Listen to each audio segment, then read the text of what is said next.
ಭೀಷ್ಮ ಪರ್ವದ 5ನೇ ಸಂಧಿಗೆ ನಾವು ಬಂದಿದ್ದೇವೆ. 5ನೇ ಸಂಧಿಯಲ್ಲಿ ಪಾಂಡವ ಕೌರವ ಸಂಗ್ರಾಮದ ಮುಂದುವರಿಕೆಯನ್ನು ಕವಿ ಬರೆಯುತ್ತಾನೆ.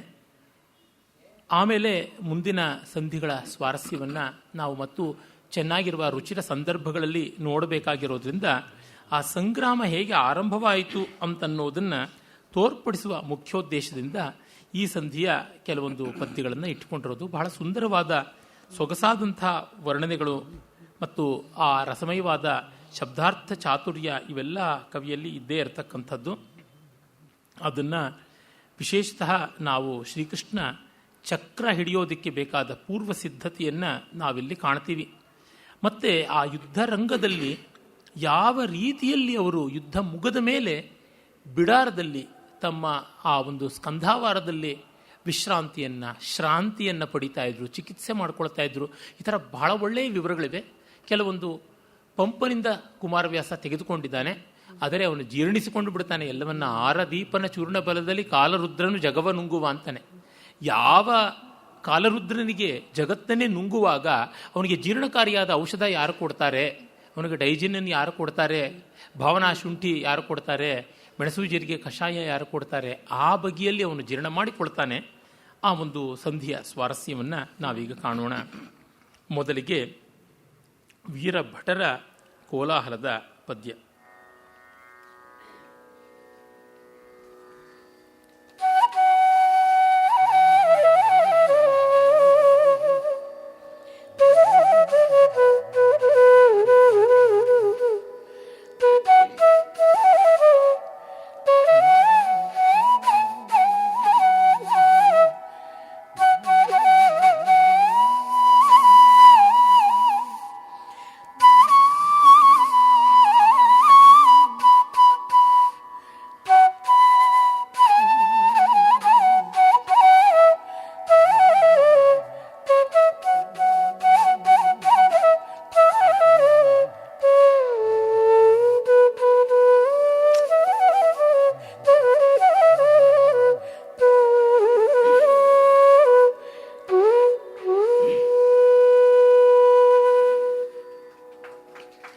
ಕಾಳೆಗಕ್ಕಿದಿರೊಡ್ಡಿ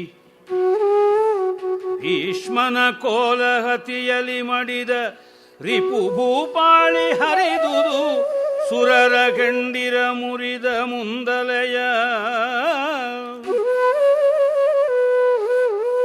ಕಾಳಗಕ್ಕಿದಿರೊಡ್ಡಿ ಭೀಷ್ಮನ ಕೋಲಗತಿಯಲಿ ಮಡಿದ ರಿಪು ಭೂಪಾಳಿ ಹರಿದುದು ಸುರರ ಗಂಡಿರ ಮುರಿದ ಮಂದಲೆಯ ಮೇಲೆ ಮೇಲೈತಪ್ಪ ವೀರಭಟಾಳಿಯೊಡನಲ್ಲಿಂದ ಸುಭಟರು ಸೂಳೆ ಬಂಟಿಕೆಯಿಂದ ಹೊಯ್ದಾಡಿದರು ನಾಕದಲ್ಲಿ.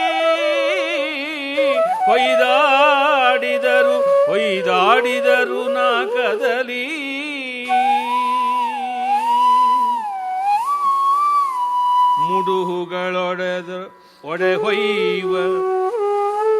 ಮುಡುಹುಗಳೊಡೆಹೊಯ್ವ ಕಾಲಲಿ ಮಿಡಿಯ ಮೆಟ್ಟುವ ತಂಬುಲವ ತೆಗೆದಿಡುವ ಕರೆ ದೊರೆಯ ನುರ್ಚುವ ನಾಯ ಹೆಸರಿಡುವ ತೊಡರುಗಟ್ಟುವ ಬೈವ ಭಟ್ಟರ ಬಿಡುವ ಕಾದುವ ವೀರ ಭಟರಿಂದಿಡಿದು ಅಮರಾವತಿಯ ಸೊಂಪಿನ ಸೂಳೆಗೇರಿಗಳು. ಅಮರಾವತಿಯ ಸೊಂಪಿನ ಸೂಳೆಗೇರಿಗಳು ತೊಡರುಗಟ್ಟುವ ಬೈವ ಭಟ್ಟರ ಬಿಡುವ ಕಾದುವ ವೀರ ಭಟರಿಂದಿಡಿದುದು ಅಮರಾವತಿಯ ಸೊಂಪಿನ ಸೂಳೆಗೇರಿಗಳು.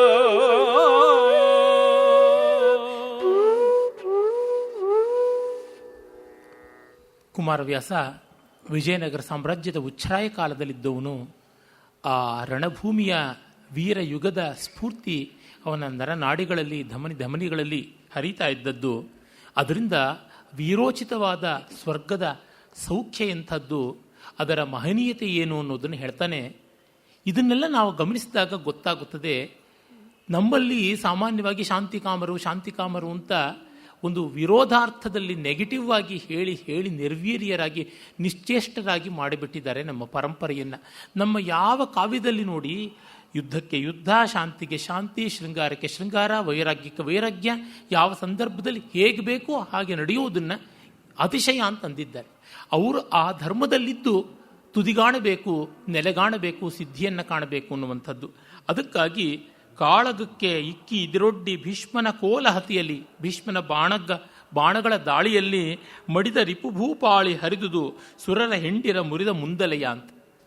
ಅಂದರೆ ದೇವಲೋಕಕ್ಕೆ ಹೋಯಿತು ಅವರ ಪ್ರಾಣ, ವೀರ ಸ್ವರ್ಗವನ್ನು ಪಡೆದರು ಪಾಂಡವರ ಕಡೆಯವರು. ಭೀಷ್ಮನ ವಿಜೃಂಭಣೆ ಹೆಚ್ಚಾಯಿತು.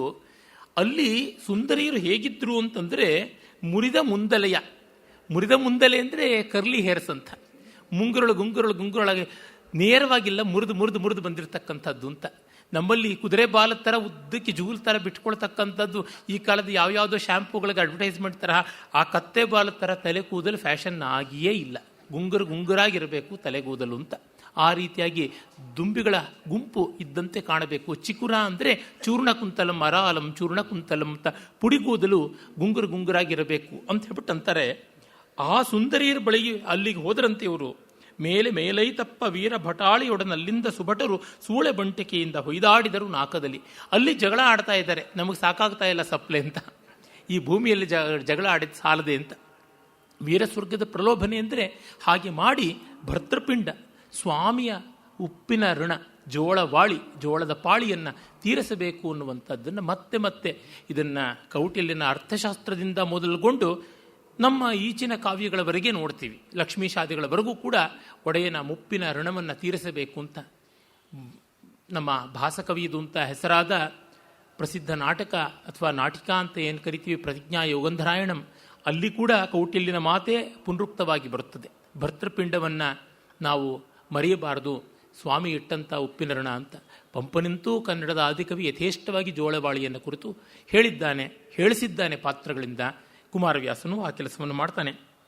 ಮುಡುಹುಗಳ ಒಳಹೊಯ್ಯುವ ಕಾಲಲಿ ಅಂದರೆ ಭುಜಗಳನ್ನು ತಟ್ಟಿಕೊಂಡು ಕಾಲಲಿ ಮಿಡಿಯ ಮೆಟ್ಟುವ ತುಂಬುಲವ ತೆಗೆದಿಡುವ ಕರೆಕರೆ ದೊರೆಯನುರ್ಚುವ ನಾಯ ಹೆಸರಿಡುವ ತೊಗರುಗಟ್ಟುವ ಬೈವ ಭಟ್ಟರ ಬಿಡುವ ಕಾದುವ ವೀರ ಭಟರಿಂದ ಹಿಡಿದುದು ಅಮರಾವತಿಯ ಸೊಂಪಿನ ಸೂಳೆಗೇರಿಗಳು.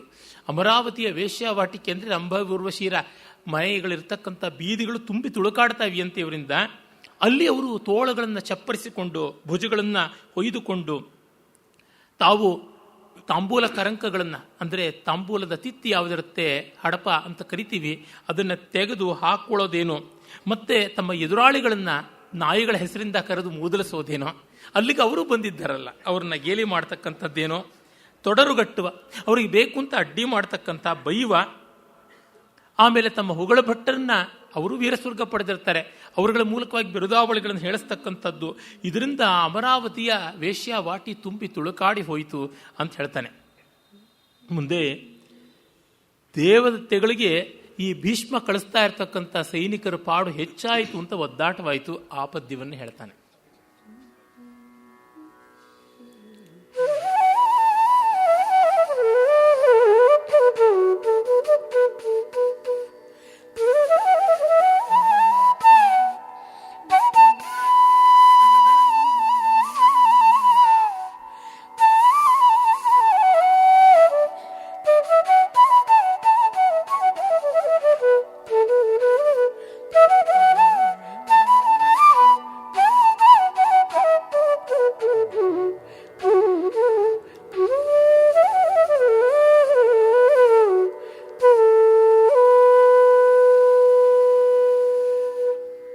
ಸುರರಿಗತ್ತಣ ಗಜ ಬಜವ ಪರಿಹರಿಸಲರಿಯದೆ,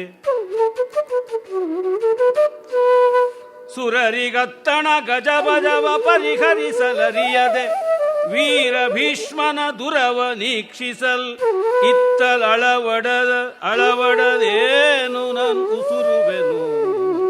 ವೀರ ಭೀಷ್ಮನ ದುರವ ನೀಕ್ಷಿಸಲಿತ್ತಲ್ ಅಳವಡದೇನನು ಸುರುವೆನು, ಅದೇನನು ಸುರುವೆನು. ಅರರೆ ಅಂಬರಸರ ಸಿರಿಪುಭಟವರರ ಮುಖ ಪಂಕರುಗವನ ವಿಸ್ತರಣವಾದುದೋ. ಅರರೆ ಅಂಬರಸರ ಸಿರಿಪುಭಟವರರ ಮುಖ ಪಂಕರುಗವನ ವಿಸ್ತರಣವಾದುದೆನಲ್ಕೆ ಗಂಗಾಸೂನು ಕೈಕೊಂಡ ಅಂಬರಸರ ಸಿರಿಪುಭಟವರರ ಮುಖ ಪಂಕರುಗವನ ವಿಸ್ತರಣವಾದುದು.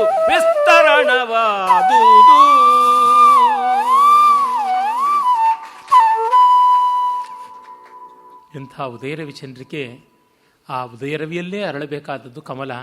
ಇಲ್ಲಿ ಅರಳಿರ್ತಕ್ಕಂಥದ್ದು ವೈರಿ ವೀರ ಭಟರ ಮುಖಕಮಲಗಳು ಕತ್ತರಿಸಲ್ಪಟ್ಟು ಆಕಾಶದಲ್ಲಿ ಅರಳ್ತಾ ಇವೆ. ಅದನ್ನು ವರ್ಣಿಸ್ತಾ ಇದ್ದಾನೆ ಕವಿ. 22ನೇ ಪದ್ಯ.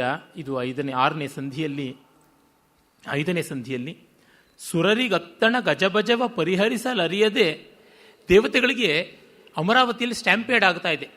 ತಮ್ಮ ರಾಜಧಾನಿಯಲ್ಲಿ ನೂಕುನುಗ್ಗಲಾಗ್ತಾ ಇದೆ. ವೀರಭಟರು ಬಂದು ಅವ್ರನ್ನ ಇಮಿಗ್ರೇಷನ್ನು ಮಾಡಿಸ್ಕೊಳ್ಬೇಕು, ವೀಸಾ ಪಾಸ್ಪೋರ್ಟು ಪರೀಕ್ಷೆ ಮಾಡಬೇಕು, ನೋಡಬೇಕು, ಏನಾದರೂ ನಿಷಿದ್ಧ ವಸ್ತುಗಳನ್ನು ಒಳಗೆ ತಂದಿದ್ದಾರಾ ಇಲ್ವಾ ಅಂತ ಚೆಕ್ ಮಾಡಬೇಕು.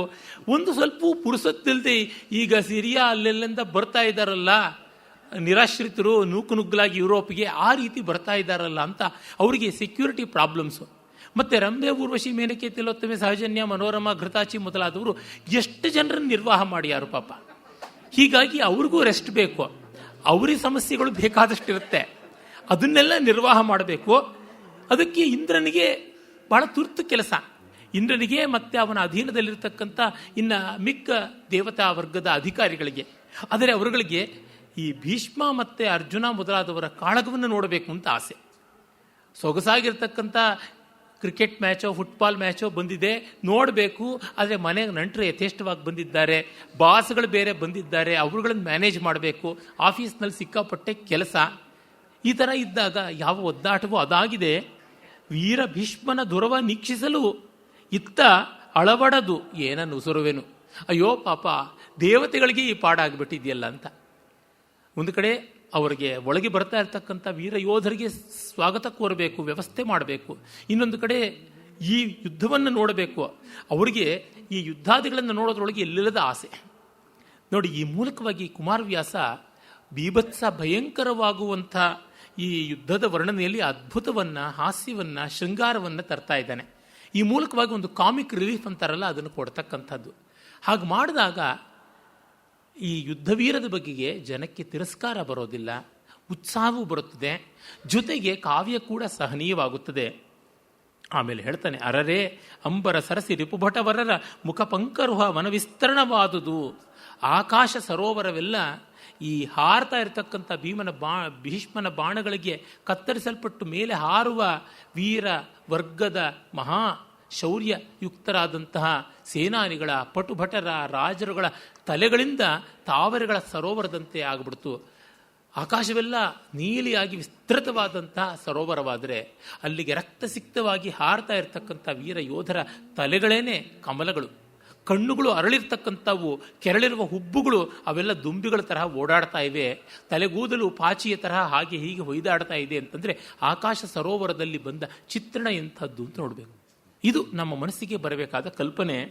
ಆಮೇಲೆ ಆ ಒಂದು ಭೀಷ್ಮನ ಮಹಾಯುದ್ಧ ಯಾವುದು ನಡೆಯುತ್ತದೆ ಮೊದಲನೇ ದಿವಸ, ಆ ಯುದ್ಧದಲ್ಲಿ ಮೊತ್ತ ಮೊದಲು ಬಲಿಯಾದವನು ವಿರಾಟ ಪುತ್ರ ಉತ್ತರ ಕುಮಾರ. ಮಹಾ ಹೇಡಿ ಅಂತ ಅನಿಸಿಕೊಂಡವನು ಈಗ ತಾನು ಬಲಿಯಾಗಿದ್ದಾನೆ. ಅವನು ಅಂಥ ದೊಡ್ಡ ಯೋಧನಲ್ಲ, ಆದರೆ ಅವನ ಅಣ್ಣ ಅತಿರಥನಾದವನು ಮಹಾವೀರ ಯೋಧ ಶ್ವೇತ, ಅವನೂ ಸಾಯ್ತಾನೆ. ಅಸಮಬಲನು ಆ ಕರ್ಣಪೂರದಿ ನೆಸೆ ವಿರಾಟ ಕುಮಾರನ್ನು ಅಸು ಲಂಘಿಸಿತು ಕಾಯವನ್ನು ಒದೆದು ಖಚರೀ ಜನದ ಕುಚಯುಗಕ್ಕೆ ಅಂತ ಕುಮಾರವ್ಯಾಸ ಬರೀತಾನೆ. ಅವನ ಪ್ರಾಣ ಇಲ್ಲಿಂದ ಆ ಸುರಸುಂದರಿಯರ ಎದೆ ಮೇಲೆ ಹೋಗಿ ಬಿತ್ತು ಅಂತ ಹೇಳ್ತಾನೆ. ಆಮೇಲೆ ವೀರ ಶಲ್ಯ ದ್ರೋಣ ಕೃಪಭಾಗೀರಥಿಯ ನಂದನರು ಪಾಂಡು ಕುಮಾರಕರ ಸೇನೆಯೊಳು ಗೆಲಿದಳು ಮುರಿದರ ಅತಿಬಲರ ಧೀರ ಸುಭಟರ ರಕ್ತಧಾರಾಸಾರ ಲೋಹಿತ ಬಿಂಬವನು ಘನವಾರಿಯಲೆ ತೊಳೆದಂತೆ ಪಶ್ಚಿಮ ಜಲಧಿಗೆ ನೀಡಿದ. ಈಗ ಆ ಪ್ರಥಮ ದಿವಸದ ಸೂರ್ಯಾಸ್ತವಾಗುತ್ತದೆ. ಧೀರ ಸುಭಟರ ರಕ್ತಧಾರಾಸಾರ ಲೋಹಿತ ಬಿಂಬವನು. ಯಾಕೆಂದರೆ ನಮ್ಮಲ್ಲಿ ಒಂದು ಕಲ್ಪನೆ ಉಂಟು, ಕವಿ ಸಮಯವಾಗಿ ಇದೆ, ವೀರ ಸಮಯವಾಗೂ ಇದೆ. ಅದೊಂದರೆ ಯುದ್ಧದಲ್ಲಿ ವೀರಸ್ವರ್ಗವನ್ನು ಪಡೀತಕ್ಕಂಥವರು ನೇರವಾಗಿ ಸೂರ್ಯಮಂಡಲವನ್ನು ಭೇದನ ಮಾಡಿಕೊಂಡು ಒಳಕ್ಕೆ ಹೋಗ್ತಾರೆ ಅಂತ. ಈ ಜಗತ್ತಿನಲ್ಲಿ ಇಬ್ಬರೇ ಅಂತೆ ಸೂರ್ಯಮಂಡಲ ಭೇದನ ಮಾಡೋದು, ಎರಡು ವರ್ಗದಲ್ಲಿ. ಒಬ್ಬ ಪರಮಹಂಸ ಪರಿವ್ರಾಜಕಾಚಾರ್ಯನಾಗಿ ಬ್ರಹ್ಮರಂಧ್ರದಲ್ಲಿ ಪ್ರಾಣ ಬಿಡತಕ್ಕಂಥ ಯೋಗಿ, ಮತ್ತು ಇನ್ನೊಬ್ಬ ಯುದ್ಧರಂಗದಲ್ಲಿ ಪ್ರಾಣವನ್ನು ಒಡೆಯನಿಗಾಗಿ ತೆತ್ತುಕೊಳ್ಳುವನು, ಬೆನ್ನು ತೋರಿಸದೆ ಯುದ್ಧ ಮಾಡಿದವನು ಅವನು ಸೂರ್ಯಮಂಡಲ. ದ್ವಾವೇವೋ ಸೂರ್ಯಮಂಡಲ ಭೇದಿನವು ಅಂತ. ಇವರಿಬ್ಬರೇ ಸೂರ್ಯಮಂಡಲ ಭೇದನ ಮಾಡಿಕೊಂಡು ಸ್ವರ್ಗ ಪಡೀತಾರೆ ಅಂತ ಉಂಟು. ಹಾಗಾಗಿ ಅನೇಕ ವೀರ ಭಟರು ಬಂದು ತನ್ನ ಮಂಡಲವನ್ನು ಭೇದಿಸಿಕೊಂಡು ಒಳಗೆ ಬಂದು ವೀರಸ್ವರ್ಗ ಪಡೆದು ಇಂದ್ರನ ಸೂರ್ಯನ ಮಂಡಲವೆಲ್ಲ ರಕ್ತಸಿಕ್ತವಾಗ್ಬಿಟ್ಟಿದೆ, ಕೆಂಪಾಯಿತು. ಸೂರ್ಯ ಮುಳುಗು ಹೊತ್ತಿಗೆ ಇಡೀ ಸೂರ್ಯಬಿಂಬ ಕೆಂಪು ಆಗುತ್ತೆ. ಹಾಗೆ ಕೆಂಪಾಗಿದ್ದರಿಂದ ಲೋಹಿತ ಬಿಂಬವನ್ನು, ರಕ್ತಧಾರಾಸಾರ ಲೋಹಿತ ಬಿಂಬವನ್ನು ಘನವಾರಿಯಲ್ಲಿ ತೊಳೆಯುವನು. ಅಂದರೆ ಪಶ್ಚಿಮ ಸಮುದ್ರದ ನೀರಿನಲ್ಲಿ ತೊಳೆದುಕೊಂಡು ಕ್ಲೀನ್ ಆಗಬೇಕು ತಾನು ಅಂತ ಇಳಿತಾ ಇದ್ದಾನ ಎಂಬಂತೆ ಪಶ್ಚಿಮ ದಿಕ್ಕಿನಲ್ಲಿ ಸೂರ್ಯಾಸ್ತವಾಯಿತು ಅಂತ ಹೇಳ್ತಾನೆ. ಎಷ್ಟು ಸುಂದರವಾದ ಕಲ್ಪನೆ, ಎಷ್ಟು ರಮಣೀಯವಾದಂಥ ಹೇತುತ್ಪ್ರೇಕ್ಷ ಅಲಂಕಾರ, ಮತ್ತು ಅಲ್ಲಿ ಕಾವ್ಯಲಿಂಗ ಎಲ್ಲ ಎಷ್ಟು ಚೆನ್ನಾಗಿ ತೋರುತ್ತದೆ ಅಂತ ಅನಿಸುತ್ತದೆ. ಆಮೇಲೆ ಇವರು ಇತ್ತಲಿ ಸಂಗ್ರಾಮ ಮಹಿಯಳು ಮೃತ್ಯುವಿನ ಭಾಗ್ಯೋದಯವು ಕೈವರ್ತಿಸಿತು, ವೈವಸ್ವತಾಭಿಪ್ರಾಯ ಸಿದ್ಧಿಸಿತು. ಮೃತ್ಯುವಿಗೆ ಭಾಗ್ಯೋದಯ, ಯಮನಿಗೆ ತನ್ನ ಇಷ್ಟಾರ್ಥ ನೆರವೇರಿತು ಅನ್ನುವಂತೆ ಯುದ್ಧ ನಡೆದಿತ್ತು ಅಂತ. ಅಷ್ಟು ಜನ ಸತ್ತಿದ್ರು ಅಂತ. ಏಕೆಂದರೆ ವೀರಸ್ವರ್ಗ ಪಡೆಯೋರು ಪಡೆದಿರ್ತಾರೆ. ವೀರಸ್ವರ್ಗ ಪಡೆದ ಮೇಲಿಂದ ಇನ್ನು ಕೆಲವರಿಗೆ, ಅಲ್ಪ ಪುಣ್ಯರಿಗೆ, ಮತ್ತೊಬ್ಬರಿಗೆ ಬೆನ್ನು ತೋರಿಸಿಕೊಂಡು ಓಡಿ ಬಂದವರನ್ನು ಹಿಂದಿಂದ ಒಂದು ಬಾಣ ಬಂದು ಬಡಿದಿರುತ್ತೆ. ಅವರೆಲ್ಲ ನರಕಕ್ಕೆ ಅಡ್ಮಿಟ್ ಆಗಬೇಕಲ್ಲ. ಹಾಗಾಗಿ ಯಮಧರ್ಮನಿಗೂ ಏನೂ ಅನ್ಯಾಯವಾಗಿಲ್ಲ, ಅವನಿಗೂ ಸಾಕಷ್ಟು ಪ್ರಾಫಿಟ್ಸ್ ಆಗಿವೆ, ಅವನಿಗೂ ಬೇಕಾದಷ್ಟು ಇಮಿಗ್ರೆಂಟ್ಸ್ ಬಂದಿದ್ದಾರೆ. ಹೀಗಾಗಿ ಅವರೆಲ್ಲ ಬರ್ತಾರೆ. ಇನ್ನು ಇವರು ಹೆಣವನ್ನು ತಿನ್ನೋದಕ್ಕೆ ಜಂಬುಕ, ಖಗಾಳಿ, ಚಿತ್ತ ನಿಶ್ಚಲವಾಯಿತು, ಉತ್ತರೋತ್ತರವಾಯಿತು ಶಾಕಿನಿ ಡಾಕಿನಿ ಜನದ. ಹೆಗಲ ಪಕ್ಕೆಲೆಗಳಲ್ಲಿ ಕವಿದುದು ವಿಗಡ ಪೂತನಿ ವೃಂದ, ಜೀರ್ಕೊಳವಿಗಳ ಕೈರಾಟದೊಳು ಐದಿತು ಶಾಕಿನಿ ನಿಕರ. ದೊಡ್ಡ ದೊಡ್ಡ ಚರ್ಮದ ಚೀಲಗಳನ್ನು ತಂದರಂತೆ ಈ ಶಾಕಿನಿ ಡಾಕಿನಿಯರು, ಮತ್ತೆ ಜೀರ್ಕೊಳವಿಗಳನ್ನು ತಂದರಂತೆ, ರಕ್ತದಲ್ಲಿ ಓಕುಳಿ ಆಟ ಆಡೋಣ ಅಂತ. ಆಮೇಲೆ ರಾಟೆಗಳನ್ನು ತೊಗೊಂಡು ಬಂದ್ರಂತೆ, ರಕ್ತದ ಬಾವಿಗಳಾಗಿವೆ, ಸೇದುಕೊಂಡು ಹೋಗಬೇಕು ಅಂತ ಕೈರಾಟಳ ಇಟ್ಕೊಂಡು ಬಂದ್ರಂತೆ. ತೊಗಲ ಕುನಿಕಿಲ ಬಂಡಿಗಳಲ್ಲಿ ಹೊಕ್ಕರು ರಕ್ಕಸರು ಬಾಯ್ದೆಗೆದು ಬಂದುದು ಉಲೂಕ ಜಂಬುಕ ಕಾಕ ಸಂದೋಹ. ಏನು ಯಥೇಷ್ಟವಾಗಿ ಬಂದುಬಿಟ್ಟಿದ್ದಾರೆ ಇವರುಗಳು. ಒಂದು ಕಡೆ ಈ ಬೀಭತ್ಸವನ್ನು ವರ್ಣಿಸ್ತಾನೆ ಕವಿ.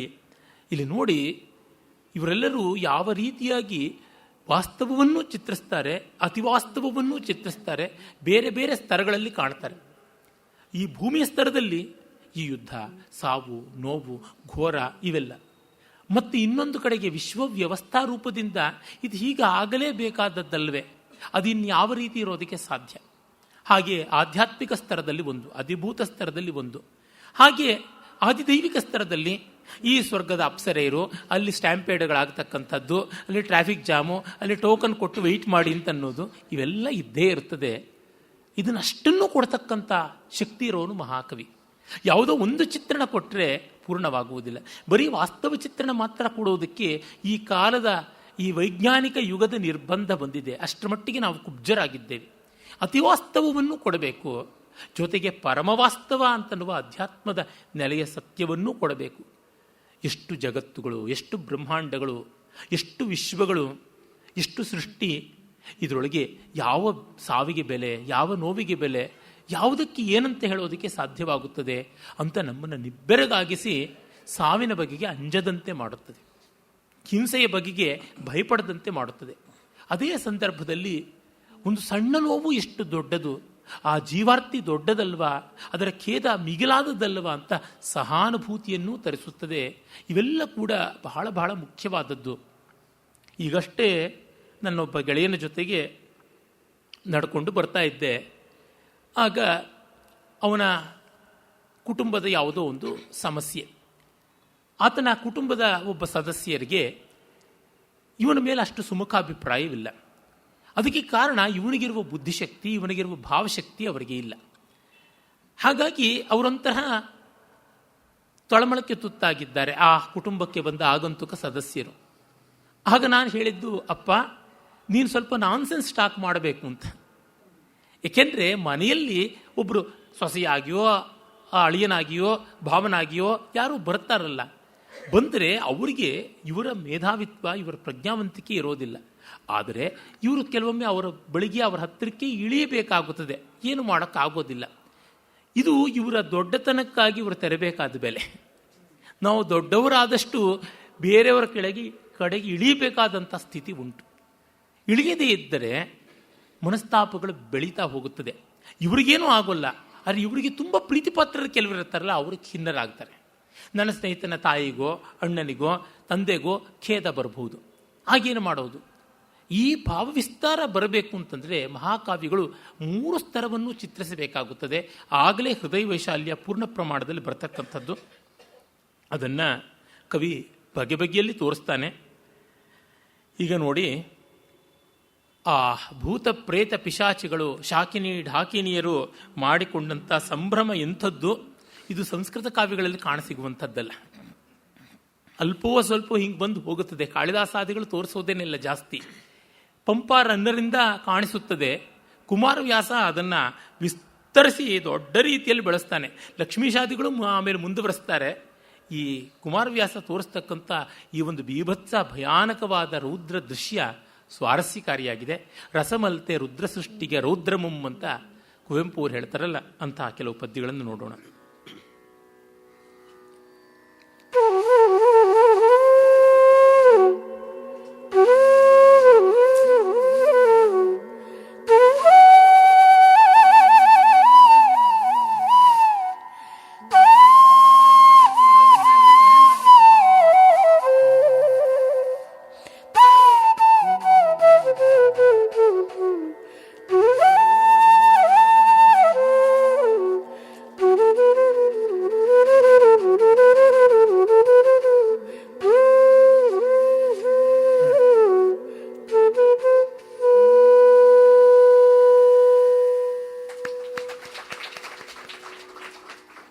ತಳಿತ ತಲೆಯೋಡಿನೊಳು ಶೋಣಿತ ಜಲವ ಕಾಸಿದರ್,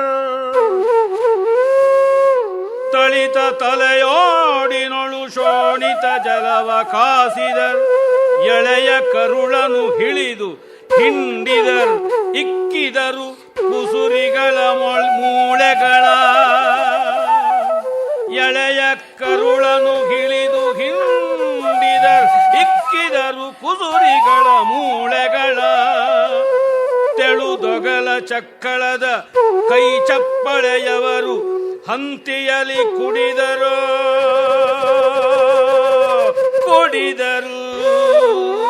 ತೆಳುದೊಗಲ ಚಕ್ಕಳದ ಕೈ ಚಪ್ಪಳೆಯವರು ಹಂತಿಯಲಿ ಕುಡಿದರು,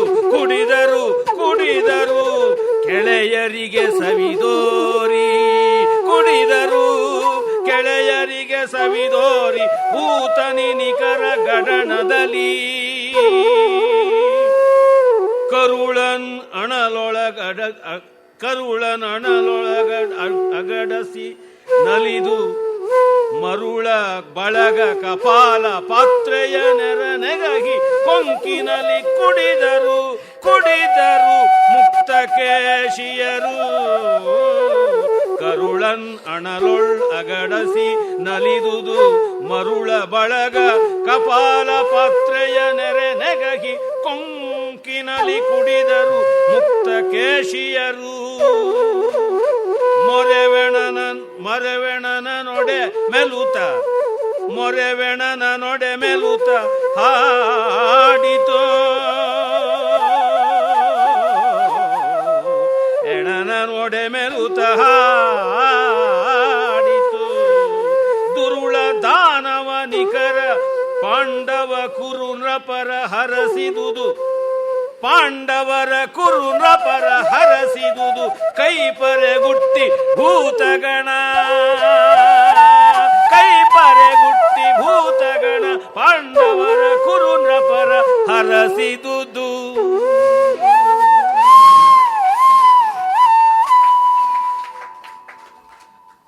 ಸಾಮಾನ್ಯವಾಗಿ ಶ್ರೋತ್ರೇಯವಾದ, ವೈದಿಕವಾದ, ಯಜ್ಞೀಯವಾದ ವಾತಾವರಣಗಳಿಗೆ ಈ ರೇವತಿ ರಾಗ ಅಂತ ಪ್ರಸಿದ್ಧಿ. ಈಗ ಸ್ಮಶಾನ ಭೈರವ ಭೀಕರವಾದ ಬರ್ಬರ ಸಂದರ್ಭಕ್ಕೆ ಅದೆಷ್ಟು ಚೆನ್ನಾಗಿ, ಅದರೊಳಗೂ ವೇಣು ಅವರು ಕೊಳಲನ್ನು ಊದಿದಾಗ ಎಲ್ಲಿಯೋ ದೂರದಲ್ಲಿ ಸ್ಮಶಾನದ ಮಧ್ಯದಲ್ಲಿ ಚಿತಾಗ್ನಿಯ ಮೇಲೆ ಬೇಯ್ತಾ ಇರತಕ್ಕಂಥ ಹೆಣದಿಂದ ಇದ್ದಕ್ಕಿದ್ದಂತೆ ಪ್ರೇತ ಆಚೆಗೆ ಬರ್ತಕ್ಕಂಥದ್ದು, ಅದು ಗವ್ವನೆ ಆ ನಟ್ಟಿರುಳಿನಲ್ಲಿ ಆರ್ಭಟ ಮಾಡುವುದು, ಆ ಕದ್ದಿಂಗಳಿನಲ್ಲಿ ಹೇಗೆಲ್ಲ ಭಯಾನಕತೆಯನ್ನು ತಂದು ಕೊಡೋದು, ಅಷ್ಟನ್ನು ಅವರು ಕೊಳಲಿನಲ್ಲಿ ತೋರಿಸ್ಬಿಟ್ರು. ನನಗದೇ ಅನ್ನಿಸ್ತಾ ಇತ್ತು, ಶಾಂತಕ್ಕೂ ಬೀಭತ್ಸಕ್ಕೂ ತುಂಬ ಸಂಬಂಧ ಉಂಟಲ್ವಾ ಅಂತ. ಜಗತ್ತು ಸಾಕು ಅಂತ ಜಗತ್ತಿನ ಬಗ್ಗೆ, ಜಗದ್ಭೋಗಗಳ ಬಗ್ಗೆ ಜುಗುಪ್ಸೆ, ವೈರಾಗ್ಯ ಬಂದರೆ ಶಾಂತರಸ. ಹೀಗಾಗಿ ಬೀಭತ್ಸ ರಸ ಶಾಂತರಸಕ್ಕೆ ಮೊದಲನೇ ಮೆಟ್ಟಿಲಲ್ವಾ. ಅಂದರೆ ರೇವತಿ ರಾಗ ಯಾವ ರೀತಿ ಇದಕ್ಕೆ ಯುಕ್ತವಾದುತ್ತೆ, ಅದು ಪಕ್ಕದಲ್ಲಿಯೇ ಇದೆಯಲ್ಲ, ವೇದಾಂತಕ್ಕೆ ಕೆಳಗಡೆನೇ ಬರೆದ್ಬಿಡುತ್ತೆ. ಜಗತ್ತಿನ ಅಂದರೆ ರಾಗದ್ವೇಷಾತ್ಮಕವಾದಂಥ ಈ ಜಗತ್ತಿನ ಅಂತ, ಬ್ರಹ್ಮರೂಪವಾದ ಜಗತ್ತಿಗೆ ಅಲ್ಲ, ನಮ್ಮ ಮನಸ್ಸಿನ ಗೊಂದಲಗಳ ಪ್ರತಿಬಿಂಬವಾದ ಜಗತ್ತಿನ ಬಗೆಗೆ ನಮಗೆ ತಿರಸ್ಕಾರ ಬಂದಾಗ ಬ್ರಹ್ಮಸ್ವರೂಪವಾಗಿ ಕಾಣಿಸಿಕೊಳ್ಳುತ್ತದೆ ಜಗತ್ತು, ಆಗ ಶಾಂತರಸ. ಹೀಗಾಗಿ ಆ ಬೀಭತ್ಸಕ್ಕೆ ಶಾಂತಕ್ಕೆ ಎಂಥ ಸಂಬಂಧ ಇದೆ. ಬೀಭತ್ಸವನ್ನು ಒಂದು ಪ್ರಧಾನ ರಸ ಅಂತ ಮಾಡಿದ್ದಾರಲ್ಲ. ಶೃಂಗಾರ, ವೀರ, ಕರುಣ, ಅದ್ಭುತ, ಹಾಸ್ಯ, ಭಯಾನಕ, ಬೀಭತ್ಸ ಅಂತ ಯಾವ 8 ರಸಗಳನ್ನು ಹೇಳ್ತಾರೆ. ಶೃಂಗಾರಾದ್ಯ ಭವೇ ದಾಸ್ಯಂ ಅಂತ ಶೃಂಗಾರದಿಂದ ಹಾಸ್ಯ ಬರುತ್ತದೆ, ರೌದ್ರದಿಂದ ಕರುಣ ಬರುತ್ತದೆ, ಬೀಭತ್ಸದಿಂದ ಭಯಾನಕ ಬರುತ್ತದೆ, ವೀರದಿಂದ ಅದ್ಭುತ ಬರುತ್ತದೆ ಅಂತ. ಇದು ಜನಕರಸ, ಅವು ಜನ್ಯರಸಗಳು ಅಂತ 4 ಮಾಡಿಟ್ಟಿದ್ದಾರೆ. ಅಲ್ಲಿ ಈ ಒಂದು ಬೀಭತ್ಸ ರಸ ಯಾವುದಿದೆ ಅದನ್ನು ಏನು ಅತ್ಯಂತ ರಮಣೀಯವಾಗಿ ತೋರಿಸೋದಕ್ಕೆ ಸಾಧ್ಯ ಇದೆ ಎನ್ನುವಂತೆ ನಮ್ಮ ಪೂರ್ವ ಕವಿಗಳು ಮಾಡಿಟ್ಟಿದ್ದಾರೆ. ಅದು ಕೂಡ ಒಂದು ಟೇಸ್ಟ್, ಅದನ್ನು ನಾವು ಅನುಭವಿಸಬೇಕು. ಅದಿಲ್ಲದೆ ಇದ್ದರೆ ಮನಸ್ಸಿಗೆ, ಸಂಸ್ಕಾರಕ್ಕೆ ಪೂರ್ಣತೆ ಬರುವಂಥದ್ದಲ್ಲ ಅಂತ. ಆಮೇಲೆ ನೋಡಿ, ಅಲ್ಲಿ ಆ ಶಾಕಿನಿ ಡಾಕಿನಿಯರು ರಾತ್ರಿ ಆಗ್ತಾ ಇದ್ದಂತೆ ಬರುತ್ತವೆ ವಿಶೇಷವಾಗಿ ತಿನ್ನೋಕ್ಕೆ. ಹಗಲೆಲ್ಲ ಈ ಹದ್ದುಗಳು, ಕಾಗೆಗಳು, ನರಿಗಳು ಇವೆಲ್ಲ ಬರುತ್ತವೆ. ಇನ್ನು ಕೆಲವು ನಕ್ತಂಚರ ಪ್ರಾಣಿಗಳು, ನರಿಗಳು, ತೋಳಗಳು ರಾತ್ರಿಯೂ ಬರುತ್ತವೆ, ಗೂಬೆಗಳು ರಾತ್ರಿ ಬರುತ್ತವೆ. ಆದರೆ ಪಾಪ ಪಕ್ಷಿಗಳಿಗೆಲ್ಲ ಬರೋದಕ್ಕಾಗೋದಿಲ್ಲ, ಹಗಲಲ್ಲಿ ಮಾತ್ರ ಅವುಗಳು. ಆದರೆ ಇವುಗಳು ಬರುತ್ತವೆ, ಈ ಶಾಕಿನಿ ಡಾಕಿನಿ ಮೊದಲಾದ ವೃಂದ ಬರುತ್ತವೆ. ಹೆಣ್ಣು ದೆವ್ವಗಳು ಇವು ಬರುತ್ತವೆ, ಬಂದು ಅಡುಗೆ ಮಾಡೋಕ್ಕೆ ಶುರು ಮಾಡುತ್ತವೆ. ಪಾಪ ಎಲ್ಲಿದ್ರೂ ಹೆಣ್ಣಿಗೆ ಅಡುಗೆ ತಪ್ಪಲಿಲ್ಲ, ಬದುಕಿದ್ರೂ ತಪ್ಪಲಿಲ್ಲ, ಸತ್ತರೂ ತಪ್ಪಲಿಲ್ಲ.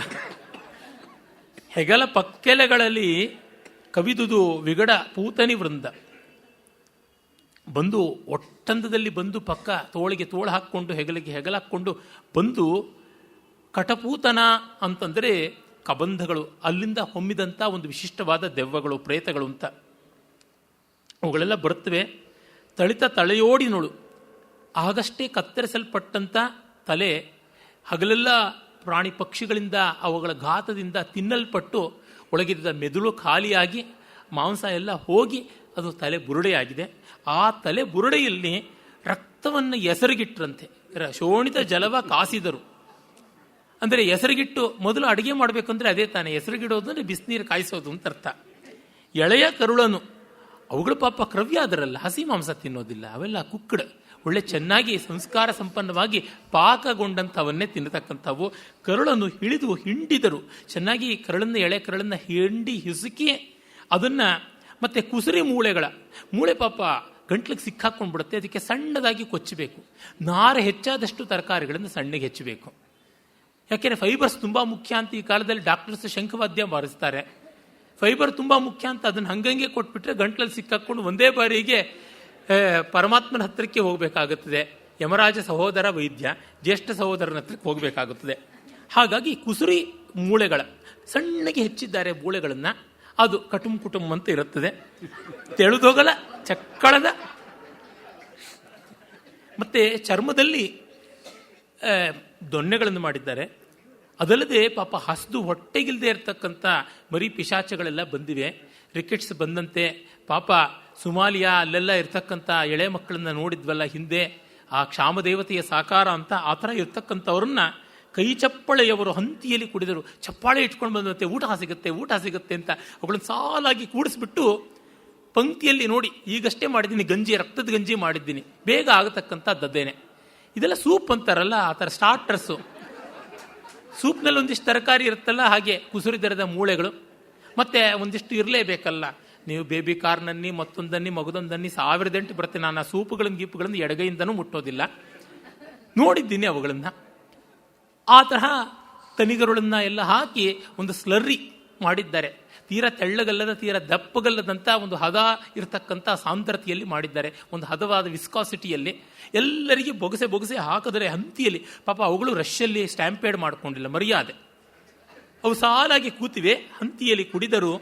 ಮತ್ತೆ ಅವುಗಳು ನೋಡಿ ತಾವೇ ಕುಡಿಯೋದಿಲ್ಲ.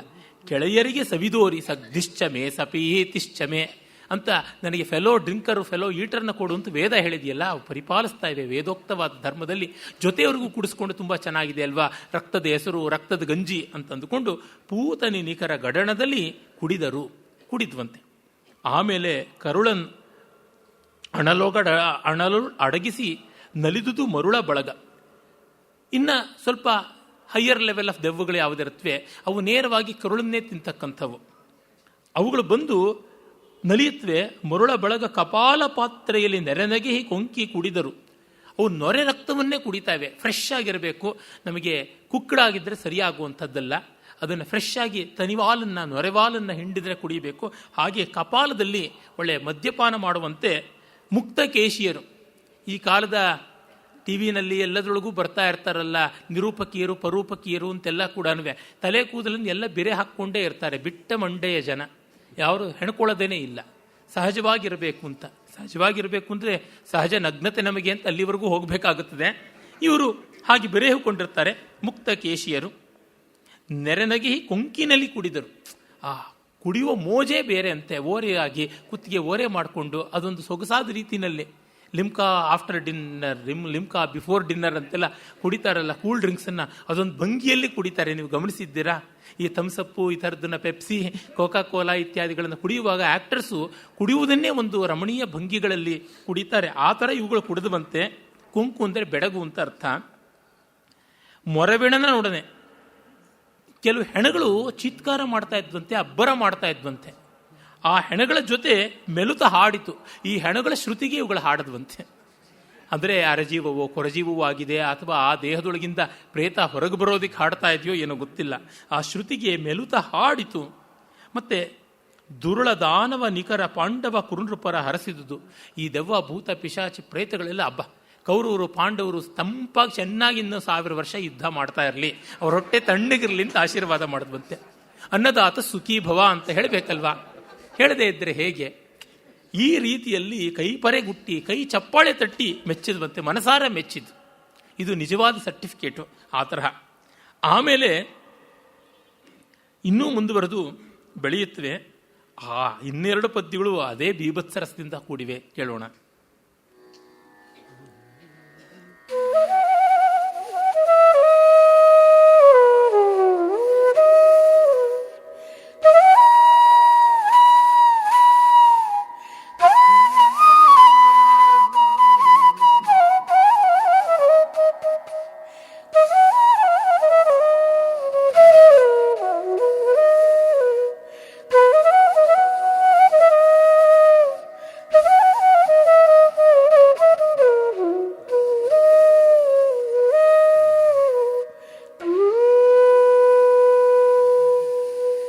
ಸಿಡಿದ ಕಣ್ಣಾಲಿಗಳ ನಾಯಿದು ಕುಡುಕಗೊಂಡವು ಕಾಗೆಗಳು.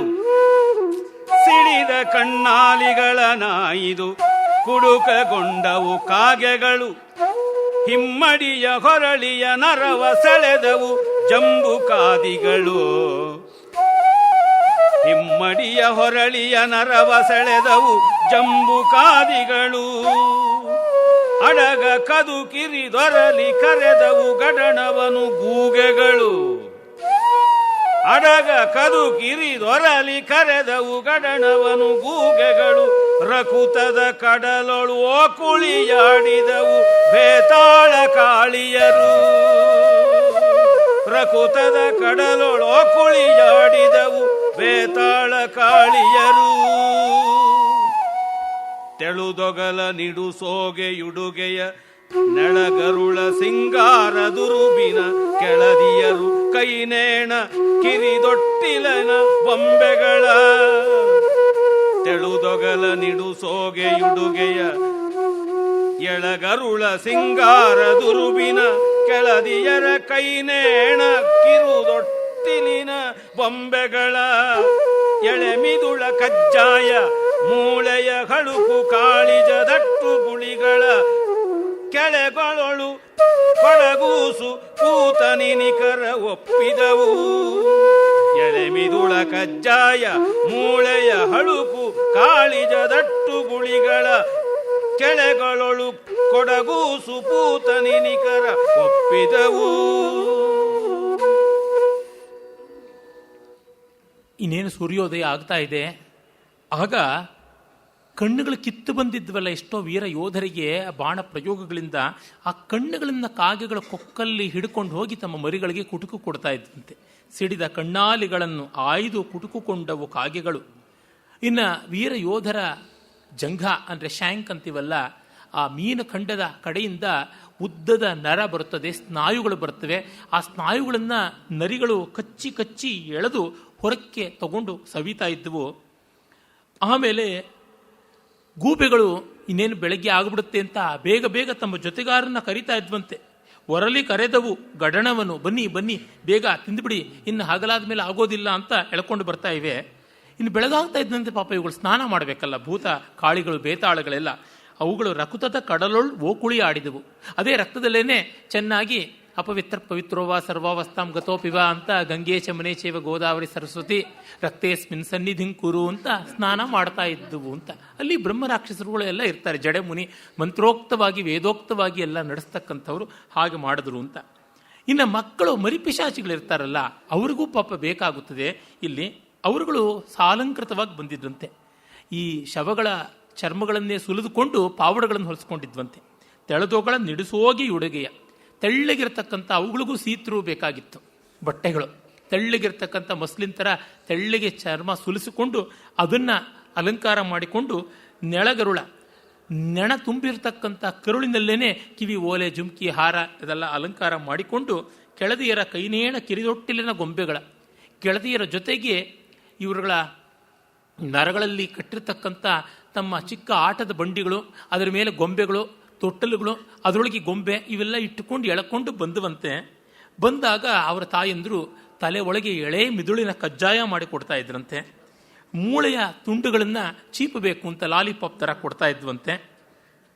ಈ ರೀತಿ ಕೊಡಗೂಸು ಪೂತನಿ ಮರಿ ಪಿಶಾಚಿಯರು ಈ ರೀತಿ ಒಪ್ಪಿದವು ಅಂತ ಕವಿ ಹೇಳ್ತಾನೆ. ಈ ಕಲ್ಪನೆಗಳೆಲ್ಲ ತಲೆ ತಿರುಗಿಸುತ್ತೆ. ಹಬ್ಬ ಹೀಗೆಲ್ಲ ಮಾಡೋಕ್ಕೆ ಸಾಧ್ಯವಾ ಅಂತ. ಅಂದರೆ ಇಡೀ ಮಹಾಭಾರತ ಅಂತರಂಗಕ್ಕಷ್ಟು ಸ್ಫುಟವಾಗದೇ ಇದ್ದರೆ, ಚಿವುಟಿದರೆ ರಕ್ತ ಸೋರುತ್ತದೆ ಅಲ್ಲ ವೀರ ರಸ ಸೋರುತ್ತದೆ ಅನ್ನೋ ಭಾವ ಇಲ್ಲದೆ ಇದ್ದರೆ ಈ ತಾದಾತ್ಮ್ಯ ಬರೋಕ್ಕಾಗೋಲ್ಲ. ಇಷ್ಟೆಲ್ಲ ಕವಿ ಕಲ್ಪಿತ ಪ್ರಪಂಚ ಮಾಡ್ದ. ಇನ್ನು ವಾಸ್ತವ ಶಿಲ್ಪಿತ ಪ್ರಪಂಚ ಎಂಥದ್ದು?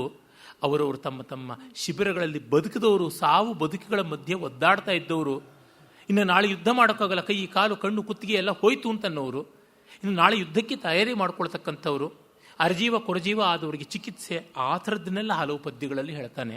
ಅದನ್ನು ನೋಡೋಣ.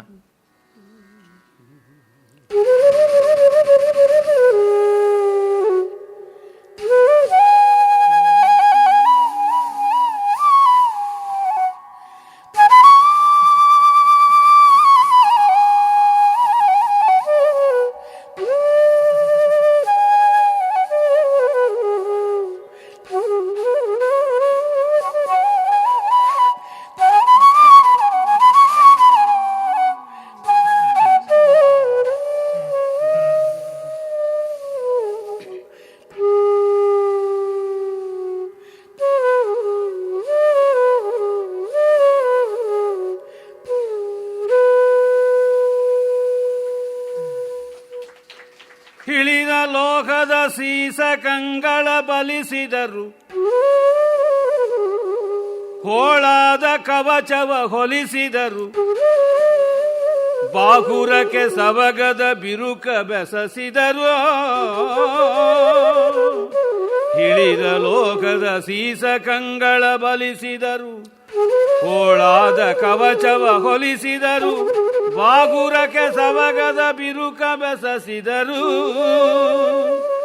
ಕಳಚಿದಾಯುಧದಾಯತದ ಕೀಲ್ಗೊಳಿಸಿದರು, ಕಳಚಿದಾಯುಧದಾಯತದ ಕೀಲ್ಗೊಳಿಸಿದರು. ಖಡ್ಗಕ್ಕೆ ಕುಂತವ ಕಳೆದು ಕಾವನು ತೊಡಿಸುತ್ತಿರ್ದುದು ಸೇನೆ ಎರಡರಲಿ. ಸೇನೆ ಎರಡರಲಿ ಕಳಚಿದಾಯುಧದಾಯತದ ಕೀಲ್ಗೊಳಿಸಿದರು. ಖಡ್ಗಕ್ಕೆ ಕುಂತವ ಕಳೆದು ಕಾವನು ತೊಡಿಸುತ್ತಿದ್ದುದು. ತಡಿಯ ಬಲಿಸುವ ಗುಳನ ರೆಂಚೆಯ ಗಡಣಿಸುವ ಅಕ್ಕರಿಕೆಗಳ ನಾಯ್ದಡಸಿ ಹೊಲಿಸುವ ಕಬ್ಬಿಗಳ ಕೊಂಡಿಗಳ ಮಿಗೆ ಬಲಿವ.